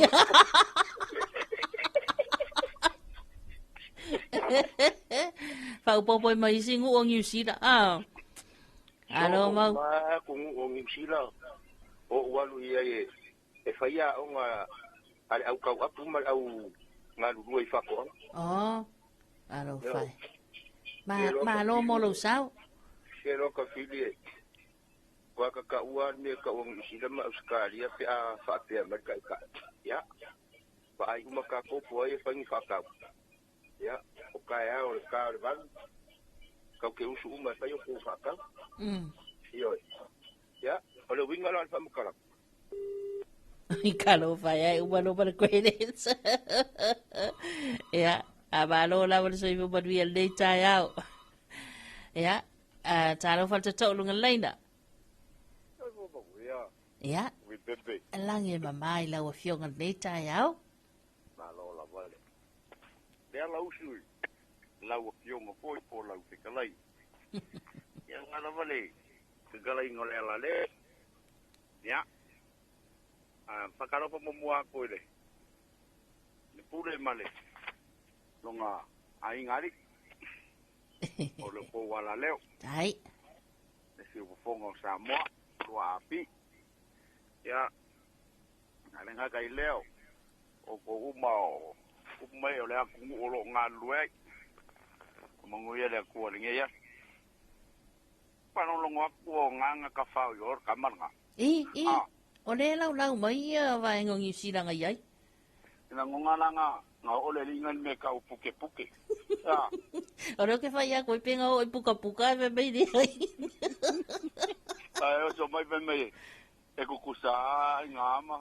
E fa me kukusa no fotani. E se ngo fa penga ngi silo no fotani. Yung ke masalo lalo le si da ngo mo wa ke so le ka. Ah. Me le yengi pale asi u le ringa. Ngo le kelem ye si ka ngai ye lalo ngala ki mo no. Ah. Ya. Kalau aku mau malo le. Sua malo fole. Pa fia ya ni nga ka ya fa ka i mo lu i ka mo ki mai nga. Yoi. Ala mai ya ke ko inga ma ko po ka mama ko ka ko wala leo. Lui ka wai ma ko ngi dai ki mo ka fit pepe. Na. Ali ka pepe. Yoi. Nei ama se la usangwanga. Ahora wani ia wa. Wa. Kama fa yu pu yo le aku. O pensioni. Ko ngale nga ba ka wa ka ko vai nga fa ku fai. Na. Ya ora aku lai mai le foi. No va ko. Le vio ga kai sui kai. Na. Ya, oi go le la viviria vema. Kai ora aku ngu. Ulanga de pandemia. Ya, alo fa ku ya i ni kai au ya ka ko nga lava. Vai ngo poi me nga ka ka filpet.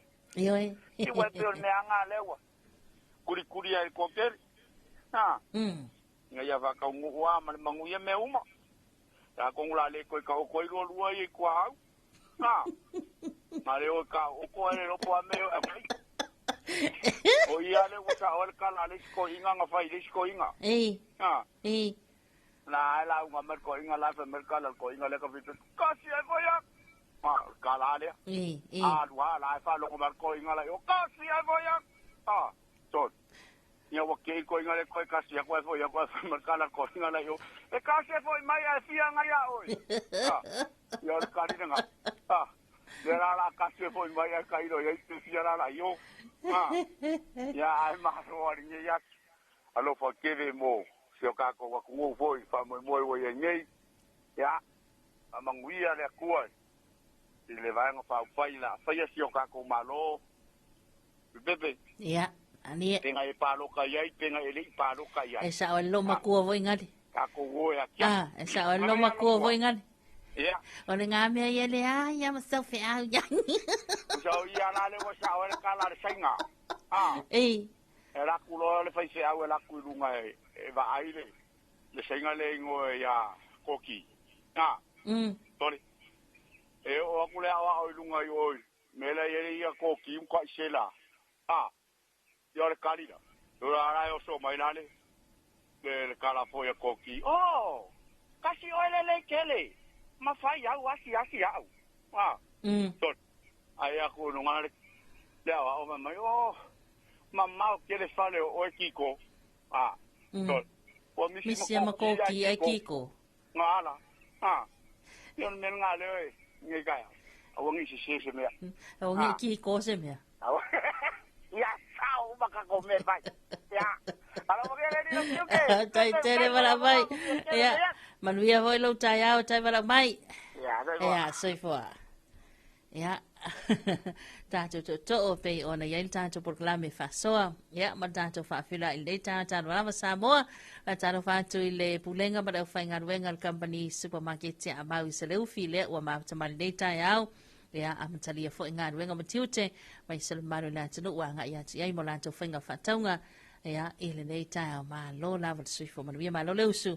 Ya to fa Talofa tu le sunga ya enesi tu sani ya ma lo lava soi fo manuia nei tai au vantaro atoi fo ile sunga ya pira le ya taua soi fo manuia ma lo tau tua vi ia le lii mo le nei ya so fo ma futa tu nei ma ngele New Zealand alo fatu manuia tele ngā luenga o le nei ya so lo fatu fo ipira me so tau ainga manuia tele lava ya tiu te mawhaiva ya epe o nei ya ile nei tai au ya fataro fatu le sunga ya fangu au lei ya ma lo soi fo maruia atalo fa toi fo ile sunga ya lo le sia o la ainga soi fo maruia ya fa tail tu ma se ta tu maruia tele tiu te fa wa nei ya so fa te tele lava lo sunga lo sio anga le fo ile li tiu te ma faiva ya te o ma ainga ya yo se fantu lo wano ioi or ko inga pe sa kai malanga ko inga bo balo e lo por kai malanga le uso el pese vo ingari ya susanga mara uka wa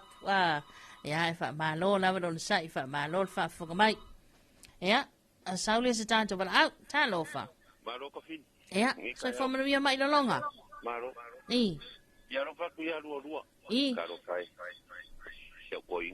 Ro fa kuia ngongu ngai paia. Ia. Ia. Pega vong fa karo fa kuia disi ngongu wawa e sira fier ka kanga ngi.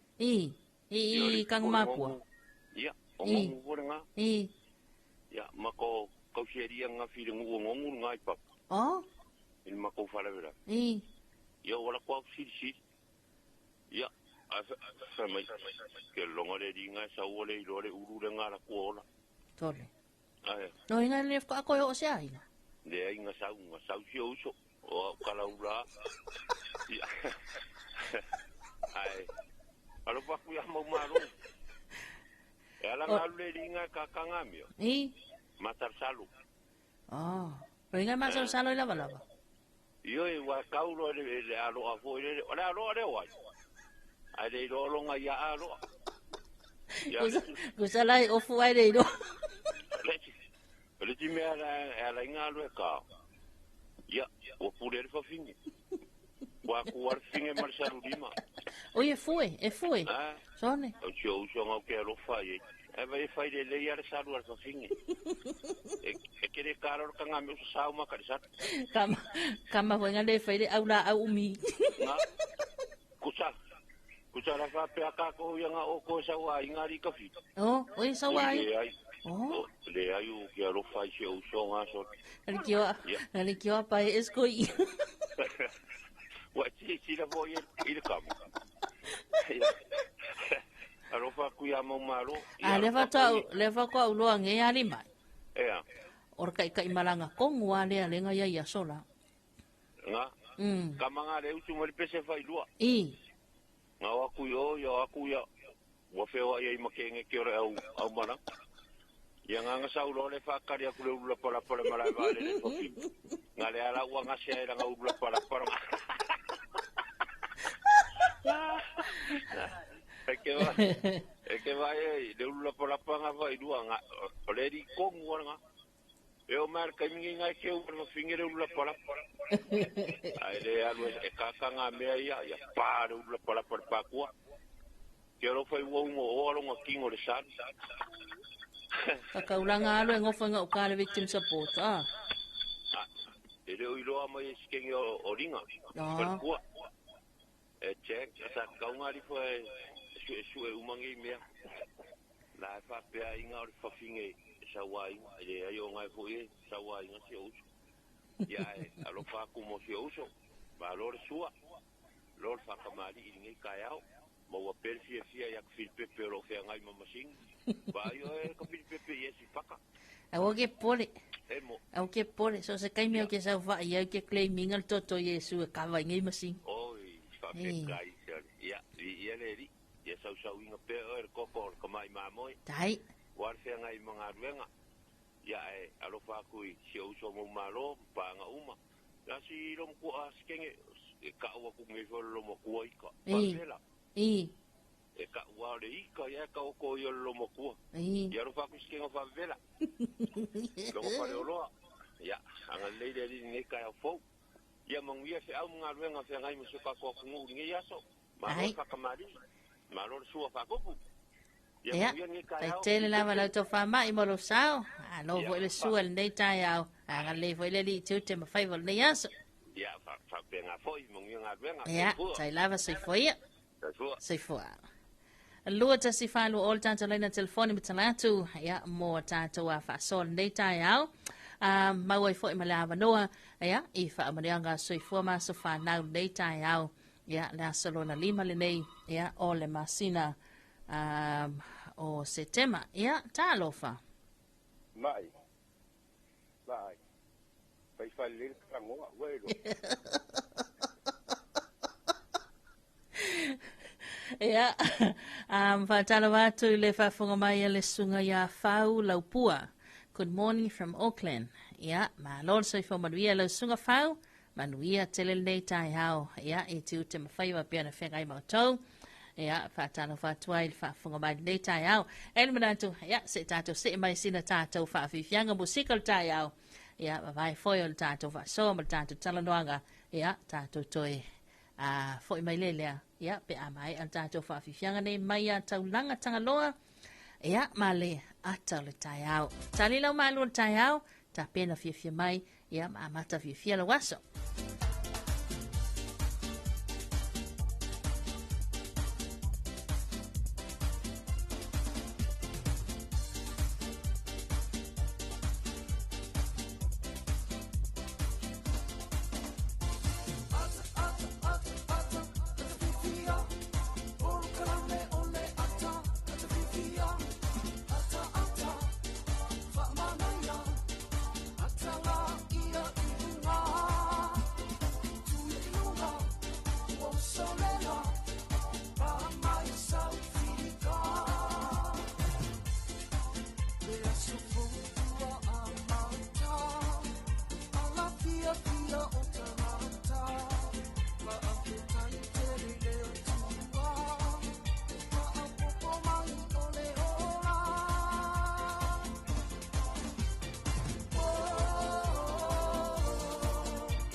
Le polka la me lo ofisio komisio ngā ruenga de malo. Talofa ma le laufufonga fia. O le seni au tu o le whaale leo o nanga ina ia vave ma ato tono le whaatinonga. Ma ia whaia ma le laufufonga fia. Ia whaataua ina le whaale leo o nanga la tele. Ma ia wha malo sianga tau sile tangata whainga ruenga uma le malo. Ai maise teimi e tau tuai mo le malu o le atunu. Ia mata ata ma wha alo. Le whaataua ina foifina ngalo whaalia. Ale ma malu o le atunu. E ala i pepa fisidi ma le ngaru e whaatasi ai. Ma le malu lau tele. O le nau ta inga. Ina e tuina atu se au nanga ma le laufufonga fia. Ma le wha maoni. E wha mani e ina ai so se tasi o le mamalu o le atunu. Ilona vave ma le lei ato o toa. Ma o nei suinga uma e a mata mai ia oe. Wha ma ite suinga le lei. Talofa ma le laufufonga fia.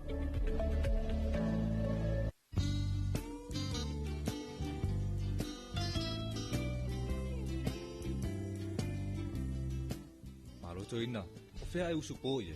Ki au te alua tupole asi la me ta pisa mai ngā tai le whare komiti. Whalongol vai ngā luol polo kikian malo. La foi wapo e kumkumu e ngā kai. Mana ia te le ala. Awano le leia le si talo sanga ia i mosi masini fo ile vidi ai la au. Te lo se falo lolo mawo i masini yo. Ui papa, ke haru sa o alai vai tele. Ile falo loa mo whato anga. Te mawa i masini le lei. Masini anga ta o oi e kuai. Te le lava. O te alua tu lai le whare komiti talo sanga ia. Na o ti e lo le i vai tele se i mata i e masini. Fio mai lo ia tātou la lai funga lei, mai tele whapeasa le longa mo le motu tele i sa la whai. Pe wala au mai fo i numero telefoni 225 251 whapeasa le longa i le 5 Pe asi fo i lunga o penga ta whailangi i le mātou Facebook page. Samoa Agriculture Store Company Limited. Samoa Agriculture Store, helping you grow.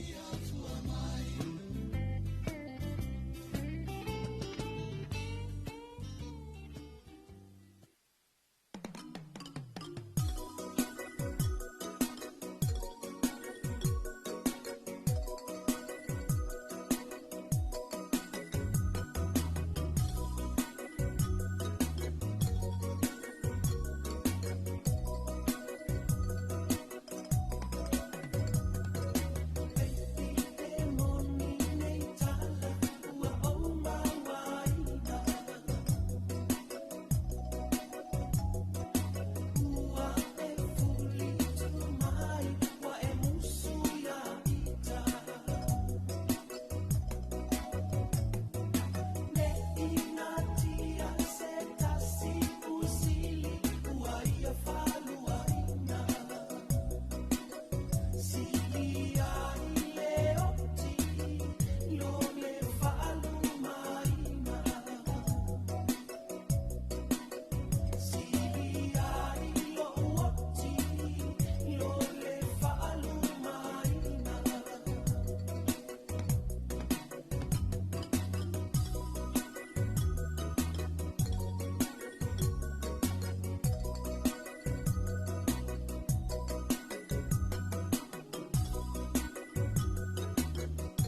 Fala vivianga na musika so fefilo ye ne vainga le taiao mai la wabesesa o fale moe la fulafuata masengongo ya na o se maltando taimi ya o le ua lus fulu male ono minuta le o tainei ya le tula e valu tau tumala nanga si fongo Samoa le tu EP ya tai fa talafatu pe a fai on la fatua e ma ua mai tato fa salangwa le taiao ya ma lo na wala so fomanuia ma lo fo le ma huta mai ma fa fonga mai ya ele nei tai au fa talo vatu swainga sia le company supermarket ya le famato ya e nai ulu lom si senga ma lo le usu ma lo so fomanuia a talo vatu fo lato la ina i tele announce la to wainga ya ma lo la velo on sai tiu te ma faiva tau amata wainga le perka pio ya ma lo la velo sai ma talo vatu le fionga ma lo ya ma salato au nanga le usu ya tau ya ma so sunga antema mo vatu ya fuea e nale RTA ya ma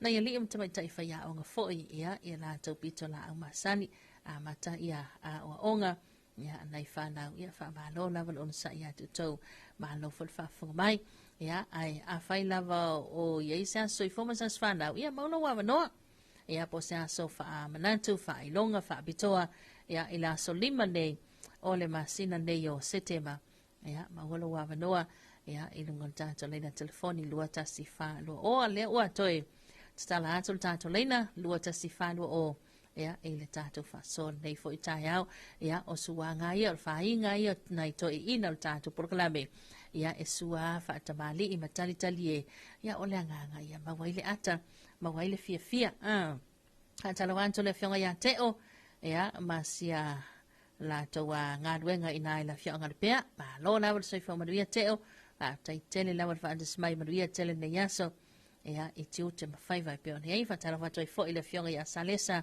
amani ya masala to fa pa ina sale longa mai sala kuka mala unga sese la to fa ainga ya ma lo na vale ala usu itiu te mafaiva pe on yai le neva engo le tai au tala watu pe afai ona ma huta mai lunga tele ya ma lo so fo maria malu mal pa ia na ya vale ya to fo itiu te fai ya ma lord sila ma lord fa to ya tu lang pisse pe ona yai ya vai hoi na u ba mai o se poloka lunga la wala ya o na u amata fo inga ruenga lim te mai te malo ya le nganga da ia fa so son le mai le ngai mai ya e to ai tau no u lo fa le fainga ruenga ya po na fo ite anga mai fainga fa tau fo fanga isese ya malava singo le nei tai ya o le nganga na fa tala fa tu ta tu bol krabe ya te oi ya mai se na tau fai malanga tu muteli sala fai ya ila tau foi mai muteli sala fai malanga mai tu nei ka tala fa toi foi sunga ya li ka beteni malanto ova ya isa ta itase pe ona tau to ina le pa ia fa malanga il ta to tunu ya fa malo na valo sai malo so fo bia malo fol fa fu mai ya ile nei time le tai au ya ta to lunga leina talofa malo so fo bia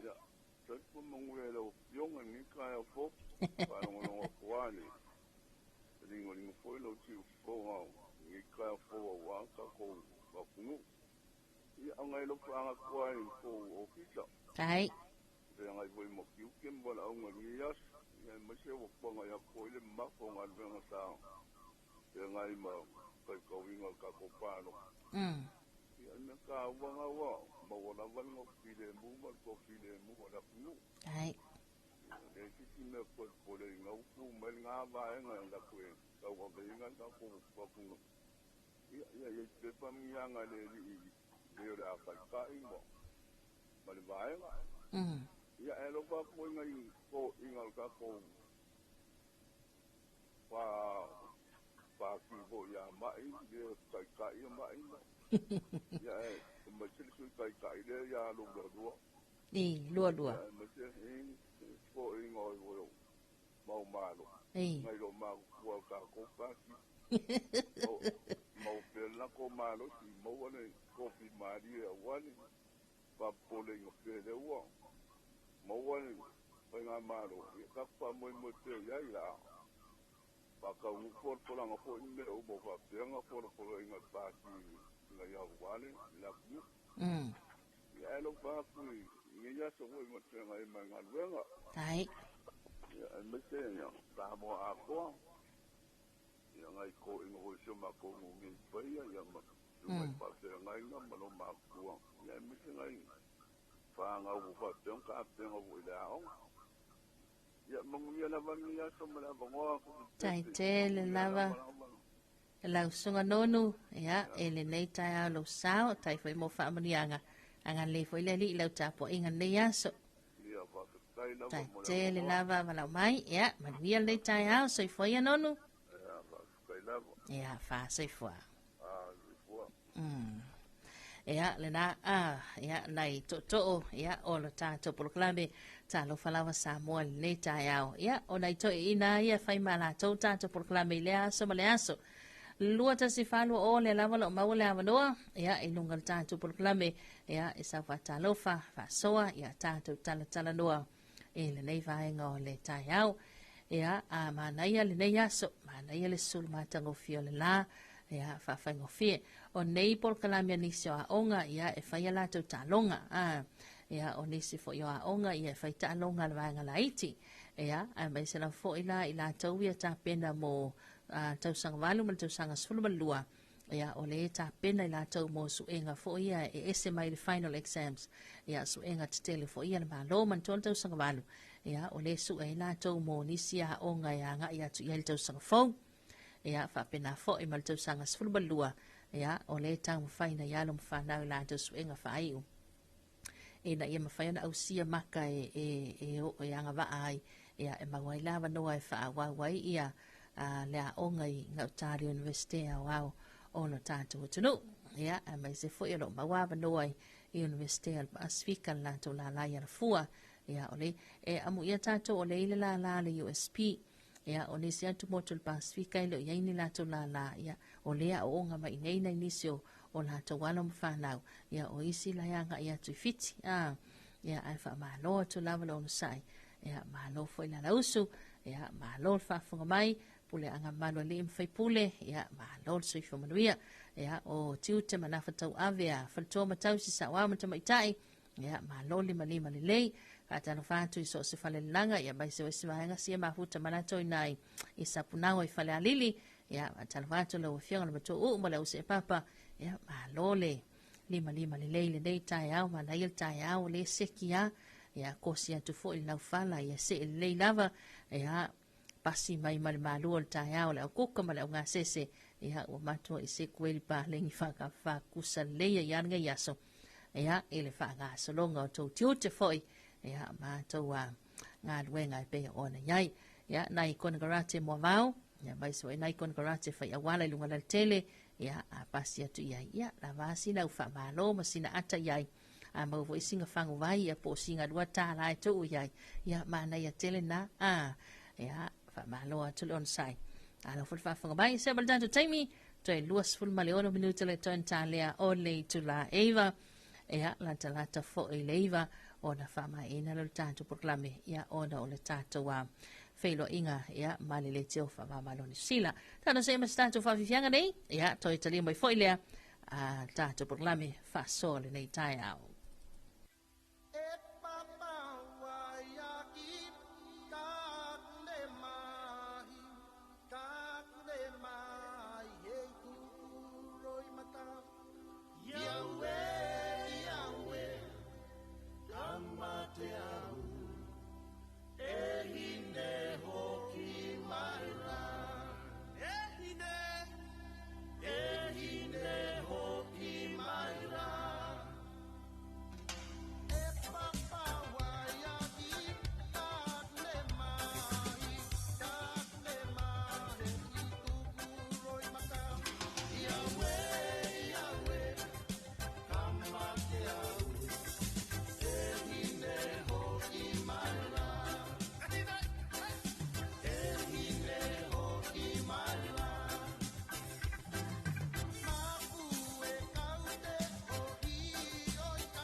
Pui-puinga wa fianga le pesi ai le wha mai o le dengue fever.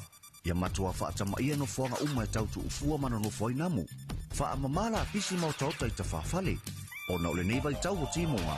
Ua vai ai le tele o vai vai toa. Pa uta avale maisi me whai tino e toa ai le sua vai. Ia matua wha amamala vai anga uma nei. Ina ia tau fia ai le pepeso le dengue fever i atunuu.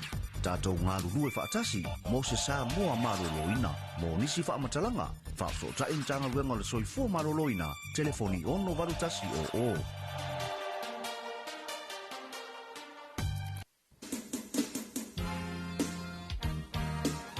Arriving at the shores of Samoa for an exclusive one-off concert is the internationally acclaimed, award-winning reggae movement, UB40 with Ali Campbell.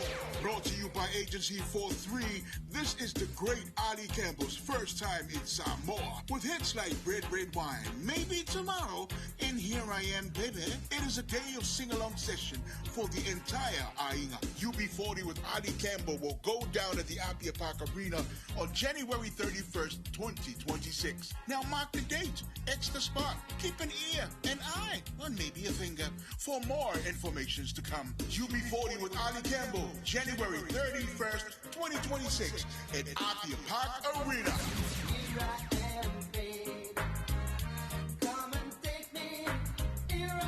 Tamila watine vanga le taiao lea ua toe lua se fulu minuta le tō Natalia ia o le tula eiva ia mai o ni sina tatou fa salawa fa la loa mai le mtanga wenga so fo male loina le nei taiao ia fa tano fa tuai ia ma lo le usu ma lo so fo manuia ia mai se foi ia o le tatou fa la loa na le concert tele ia ale UP40 le tatou fa ilo le foi fa ili la wi lo tonu o le langi atoa ia o le ulu i taimi le o le a sia i Ali Campbell ia le tātou utunu le fofola so tolu sutasi o le masina Januari ia o le tausanga fau tu salai mai alo na toko no se tile faitonga malanga sa o mai lo ina ia tātou fatalavantu so ia Oriana ia matalavantu sunga ia se ula metisi ia ma lo lavel so i fo maruia ia ton leita ia ia na i tātou pa anga ina i California i le malo tele o Amerika. Patalo fatu fo'i ia i le uso ia Nime, Mavis and Epicayo Nime Muatino. Patalo fatu sis malo lava lo sai malo le uso ngā wenga matiu te whai. Ia ma na il ta whaunga mo tele sila whai malo fo'i le ono sai. Ia malo le whina wi bea le lei. Alo fatu man wiel nei tai au. Ia fatalo fatu fo ile sunga ya kini lau malo le fa longo atu i vai lutai manuia lutai au fa tai telekini ia manuia fo ile nei tai au lo sunga male ainga ia e pe ona yai fo fanga solo ia ole nei tai la Australia ole nei fo yaso ia fa mai nisio la so pupu ia fa mai fo inisio la so umi ia ai ala na umi ia o tulanga pe ona inga wenga matuta wa ile sivaenga ia e whainga wenga tuala so Friday and watu i male weekend a tofa to amana wal taala so fua mai sila si baenga fo ia na ile lo po na skula ti ia so swaenga po wai ia mai sila to ie ave ale si fili fai unga le vai so ato ia ono ni so to no fo ima tulanga va pena ia fa ma lo to lava on sai ma lo nga lue ia ma lo fo fa fo mai ai foi nai tanga mai lunga le tele ia fai malia mai lo tai au le lava lo tuai ia e ia inisi agwala fai ai ia ai tuli mai lo taimi ia ave ma vai nga ia fai nai lo awala fai na lo finangalo ia pe fai nai foi lo soifua ia ona telefo ia le onisi vai nga ia ma fale seki to ai lo was of rail ala as of rail lava ia ole aso tatou te fai malia ai ia wai pe falling mai al tilo atu mai tau atu i fafo atu tatou a officer ele ai ma se me nga se nei tai au ia na ta vale lava le ua va ia ole mamalo na tunu ia nga i mai la tau ngalwenga ia atu langa na fa malo atu ila to uma pena fa amna tuina le sosa so tau sanga fa popol so forma le ola ia mai se foi se fa amna tuina se so fa apitoa ia fa manuia tele le atua ia to wasa so forma to wasa fa ndau ia la so lima nei o le masino setema ia mai se wasa so fa manatu ia anga leile li ime uma ia pe ona ia nei tai au Ya, tātou se mai, tātou whawhiwhianga, ya, whātalo whātou fo i lātou umanai tāma whanau il tātou tunu, whai ngā ruenga whawai taimi, New Zealand, Australia, ya, mai se fo i lātou le whanalongo mafuta mai le star kisi nai, i America Samoa, ya, ma lol so i whamanuia, talo wātou le sunga ya sua Maiko Siaki, ya, ma le whaltua, ma lo whaalo, le fo i wāla usu i ngā ruenga ma onga nei whanau, manuia tele ta waso lo tele atu ya manuia le nei tai au pa fifia tano besa nei Richard Baka mo tau ya tu ua ma ainga ya tu di sila fa mai de me ka fel so asu bol meli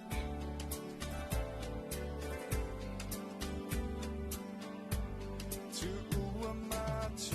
ua ma ainga pele i Samoa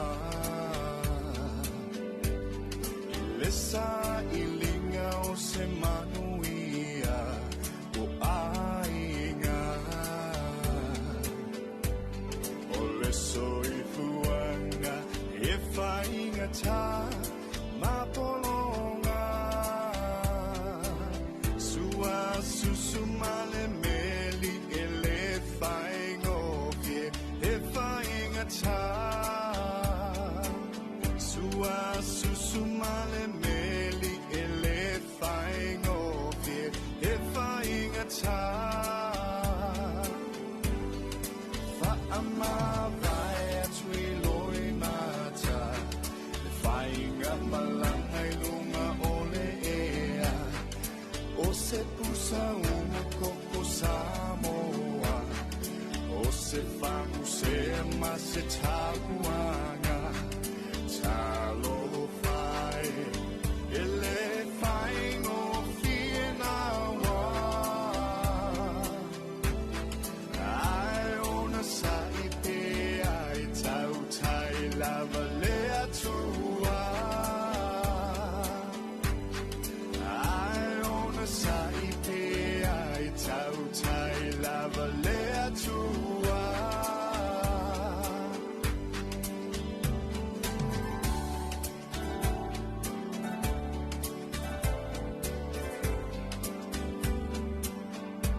Sa ili malo ele whaavai vai le sini le nā ele solo muli pe fo I fua le tau mawhainga malulu o le tau pe o mafo I leve vela Mawhangaluenga ai mama lava I le alofa Mawhangaluenga ai mama lava I le alofa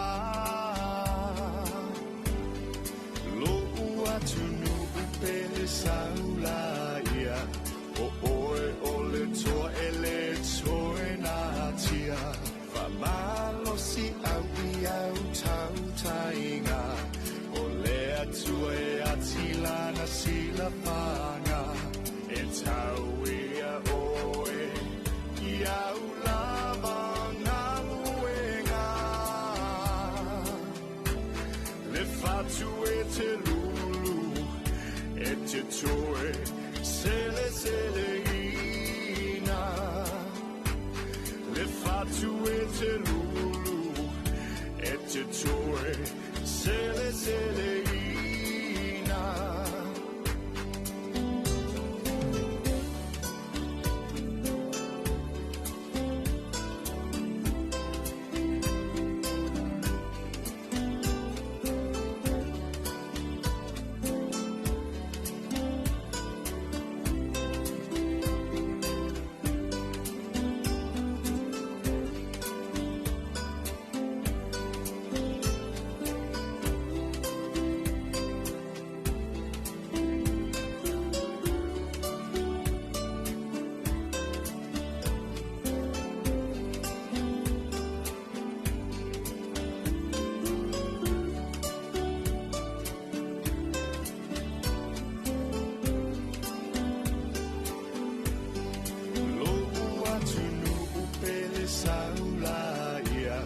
Ole toa ele toe na tia Whamalo si au i au tau tainga Ole atu e atila na sila whanga E tau ia oe i au lava ngā luenga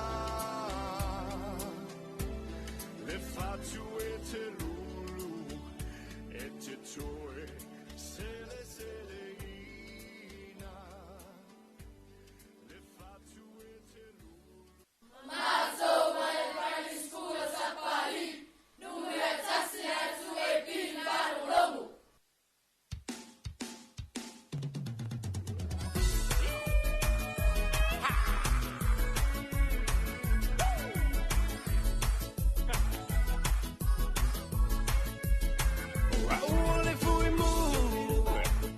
That's my name. Oh, to the Io Mojo now, Io take. Billy Miley, numero in 911. Beama now, me so one and one. Oh, all it's moving. That's my name. The time you telephone, oh, Billy my phone. Le vale un move, mole, faccio per Our heads up a ball of day, I if we little vale, little pipe, all if we move, that's my name. All if we move, that's my name. Oh, to the Io Mojo now, I'll take. Billy Miley, numero in 911. Beama now, me so one and one. Oh, all if we move, that's my name. Well, outside Valley, Yolanda Moo. Don't long, feel the vibe, love it, what you do. Il Leo, Orlando, sailing here. Oh, I would be fire, Oka, sell me, oh, all if we move, that's my name. All if we move, that's my name. Oh, to the Io Mojo now, I'll take.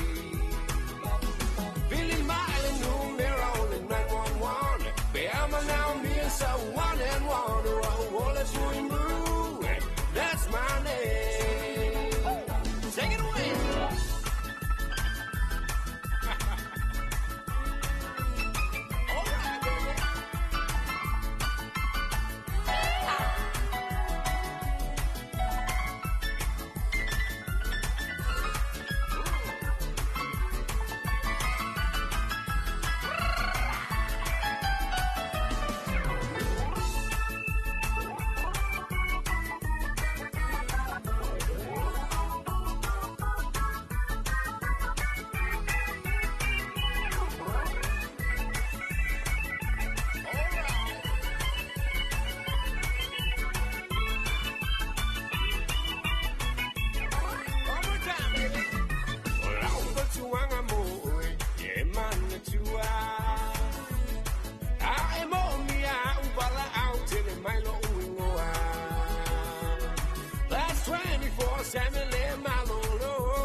That's my name. All if we move, that's my name. Oh, to the Io Mojo now, I'll take. Billy Miley, numero in 911. Beama now, me so one and one. Oh, all if we move, that's my name. All if we move, that's my name.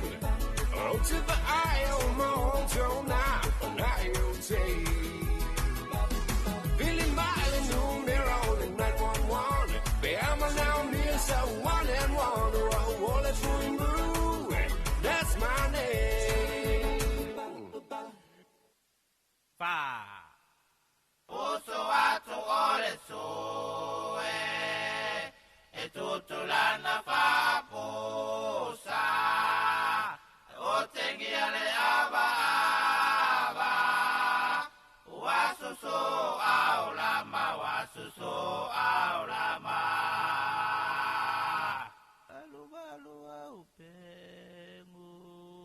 fa valo valo au pengo koko au moa vala au le sameu ai o ale loa. Hey hey oh Wato ne na au Pama Secondary School 60 up to 80.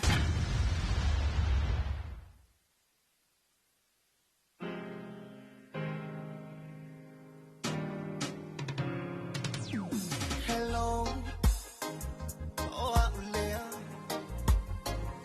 ele o kilia mai oi dia ele o menino mai oi, o a mai oi, la upele, wa o msi lava oi po fa aku fea mai oi ina. Hello, fea e oi. Sau le langona sulu leo pe te le fi tsala no mai a o o e a ua e se o te ilo le le usui pe ai se me o sulu uina sa o e a o te langona ina o a mai e a o e i ina. Sali mai moi tsane o o e no folele suna wa o pole lui ai ina sa filoa sa tsala lo no for mai ina sali mai moi tsane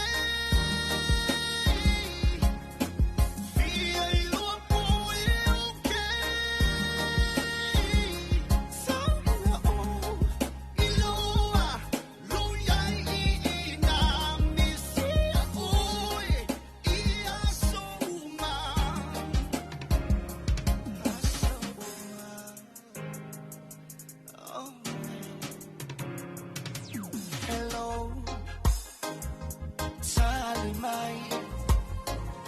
I fight way I send there to Puilo, no for my ina, sa umai, o a my air, fa ailo, o te le mana, o e te nati a lava, o se mea, sa o ea, o te langona ina, o a my air, o e ina. Sali mai moi tsane o o e no folele suna wa o pole lui ai ina sa filoa sa tsala lo no for mai ina Sali mai moi tsane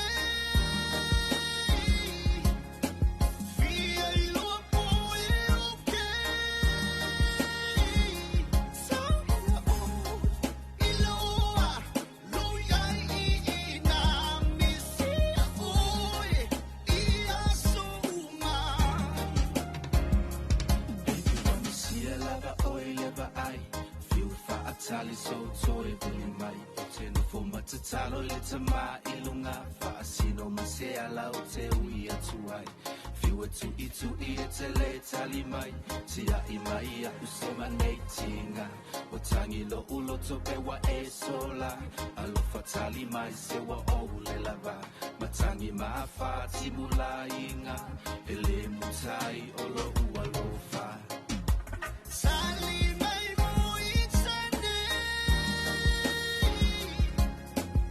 o o e no folele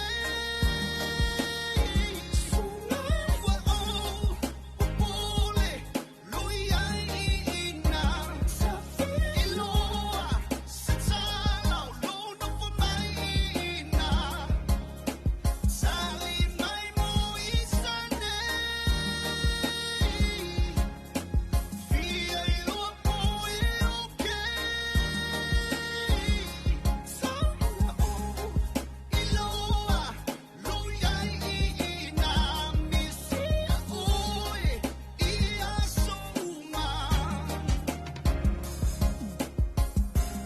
Whawhiwhianga na musika sui whewhiloi ne vaenga o le tai au mai a siwe vaenga wa lesi. Hello o ha mai oe.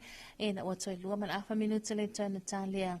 Ia o le itu la e iwa i le tautomala unanga ni el se ufonga Samoa. Le tu ipiva talo vatu le sunga ya sila na molii. Ia, good morning from New Zealand. Ia, ma lol soi fo manuia sila. Ia, ta oe male ainga. Ia, manuia tele tiu te mawhaiva. E pe ona iai le nei vaenga o le tai au. Ia, whatala vatu. Ia, malo fo i le usu. Ia, maise, e il tantu nunga mana manatu se il to teli ngā ruenga matiu te amata. Ia, o le nei aso wai nei te ua ngalo lau koloki. Ia, ngalo lau koloki wai mawai lau pei. Ia, pe ngalo fo i na saini lau suafa o le wa e to ai tau nuu.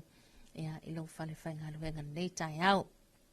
Ai talwai ona o tātou taimi whātunga ina niso tātou proklame le watoe tasi minuti o na tāle leiva ia e aile manatu o le si ui na o tātou proklame Talofa Samoa ele nei tai au ia ona moli leo le nganga whaaftai tele lava ele loa loa ia ona ia tātou paanga whaafonga wana mai ia whatala watu la sunga Erin Fialongo manuia tele nei aso ia lea whatoa a maua tātou whaaslaunga Whaafitai tele lawa i nei to ona whai atu sānu ngal tātou proklame Talofa Samoa. Ia, o whi au tustu sia fo i mana mafuta mai lungal tātou YouTube, Facebook.